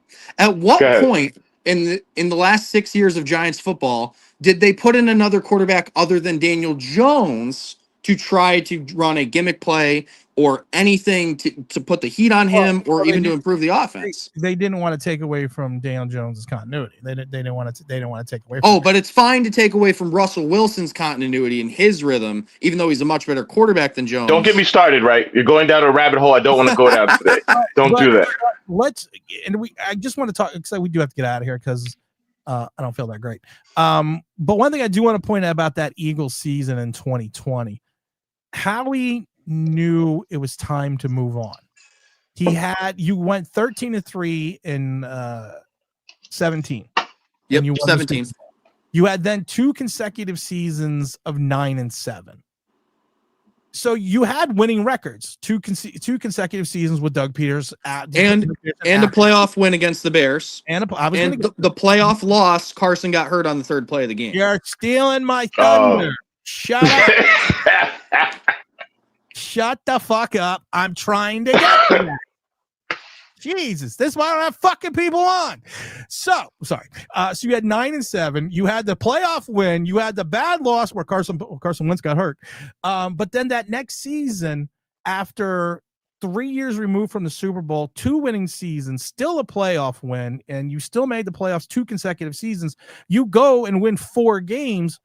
What do the Eagles do? A guy that's only 3 years removed from getting the Super Bowl ring, your franchise first Super Bowl ring with a backup quarterback. What do you guys do after 1 bad season? You got rid of him. You walked away from Doug Peterson. The Giants double down on mistakes and stupidity daily. It's like how many teams would have kept Brian Daboll and Joe Shane after going 7-2, 2-5-1, 6-11, and then 3-14. Most teams would have moved on and rebuilt. No, not the Giants.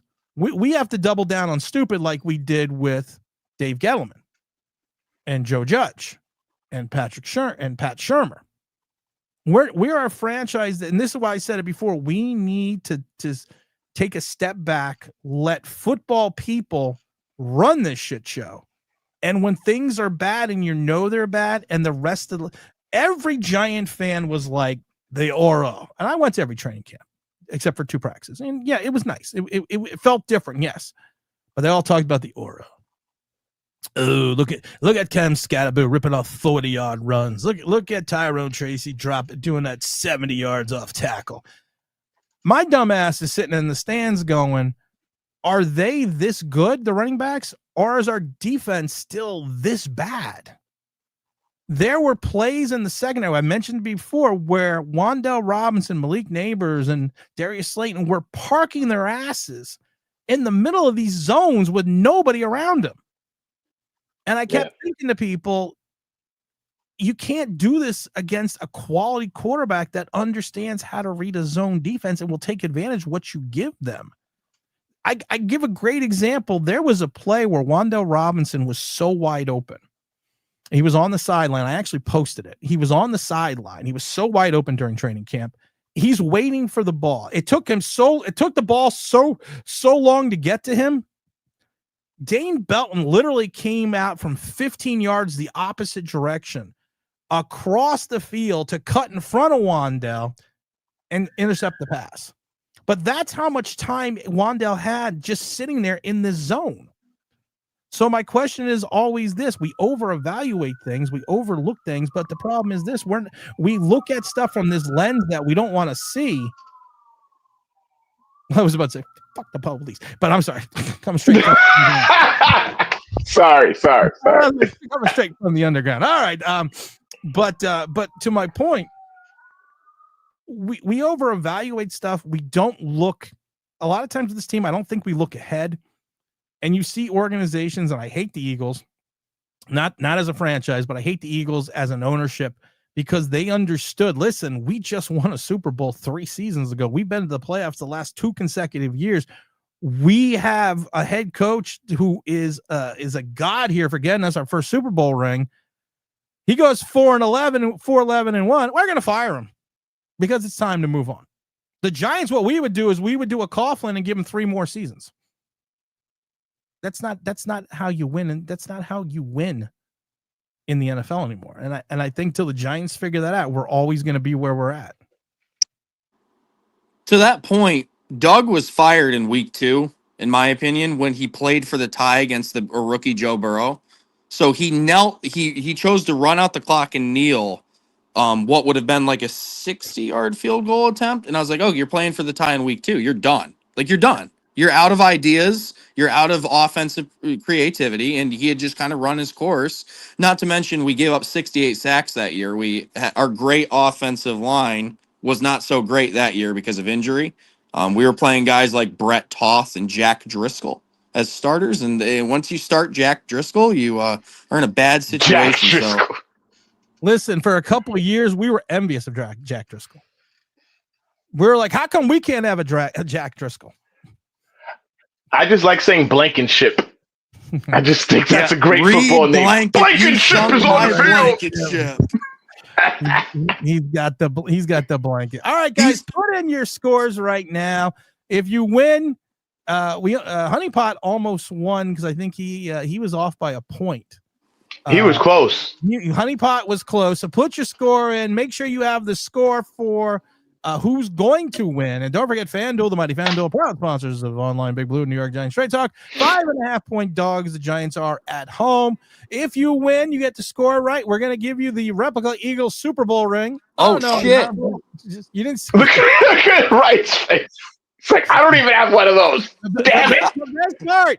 You gotta have the Eagles. You gotta have the wings. It's got wings. It reminds me of like a Power Rangers ring where it like opens up. Oh, it does. That's funny. Does a full Eagles uniform, shoulder pads included, like pop out of the ring that you can change into? Or you know what? That's funny. I have to give them credit. This has like the signature on the back. I like the wings. All the engraving. They're sweet. They're so sweet, man. Eagle Fandom 1522 actually is the one that sent me this. You know, it's got all the, it was a replica ring. I mean, they really did a great job. I got to give them credit. And like I said, I do get a kick out of, I play with this all the time now.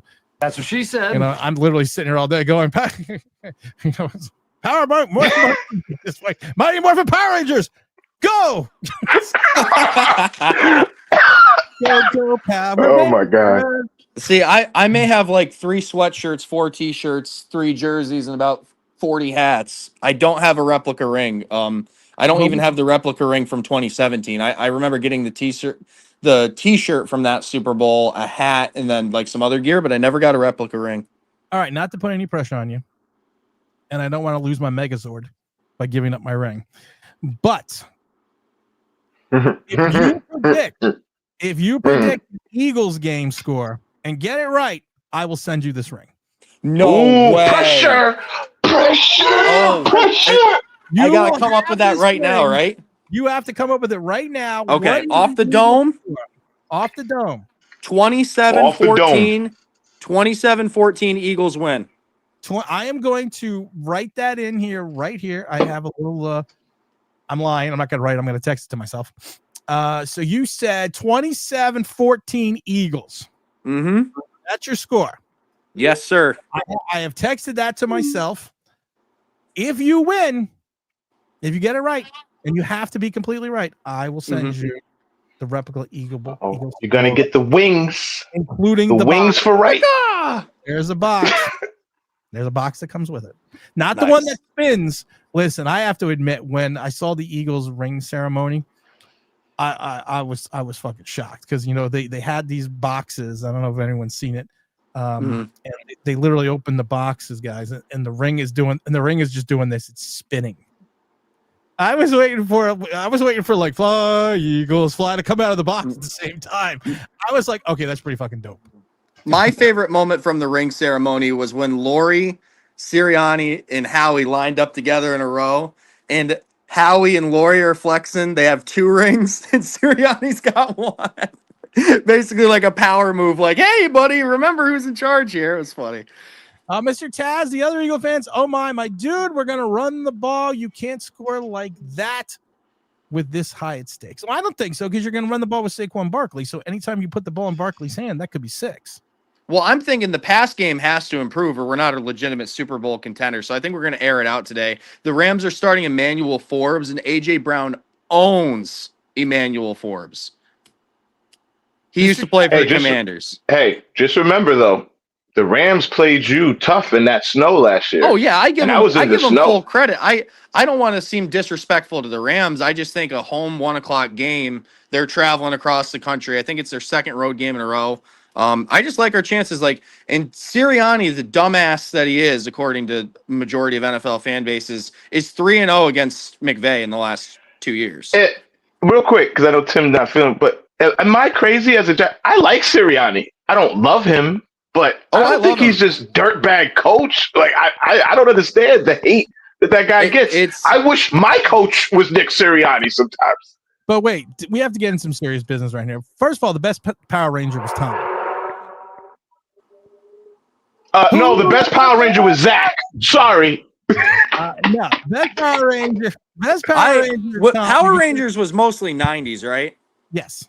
Yeah, I grew up on like Pokemon and those shows. I was 2000s kid. First of all, Tommy was the Green Ranger, and he was evil. Okay. Then he went over to the good side. Then he died, and he came back as the White Ranger. So, and also, James knows this story. I had my son convinced from the age of 4 to like 8 that I was the Green Ranger.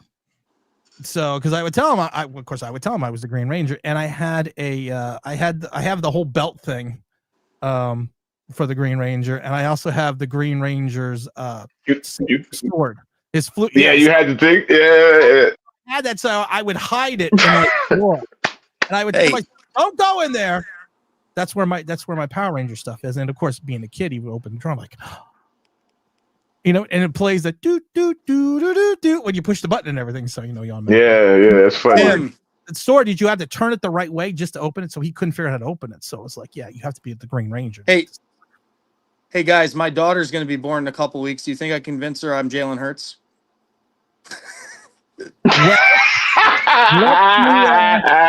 Let me just say this. That was good. I needed that. Thank you, Ray.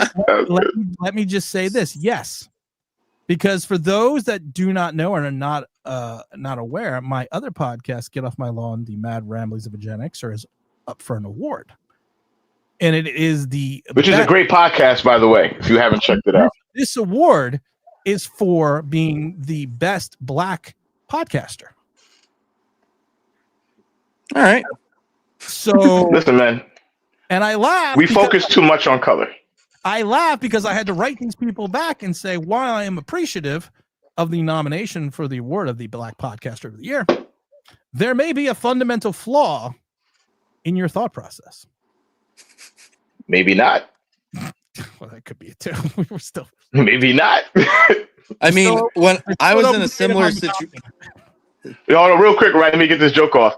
If you're standing on a panel with Tiger Woods and O.J. Simpson, guess who the blackest person on that stage is going to be? I got an idea.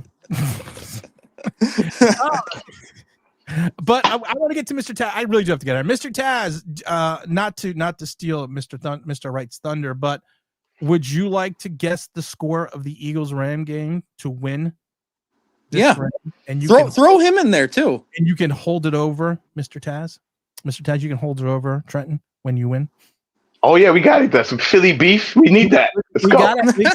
We gotta have some Philly beef going on here. Some Philly steak, yeah.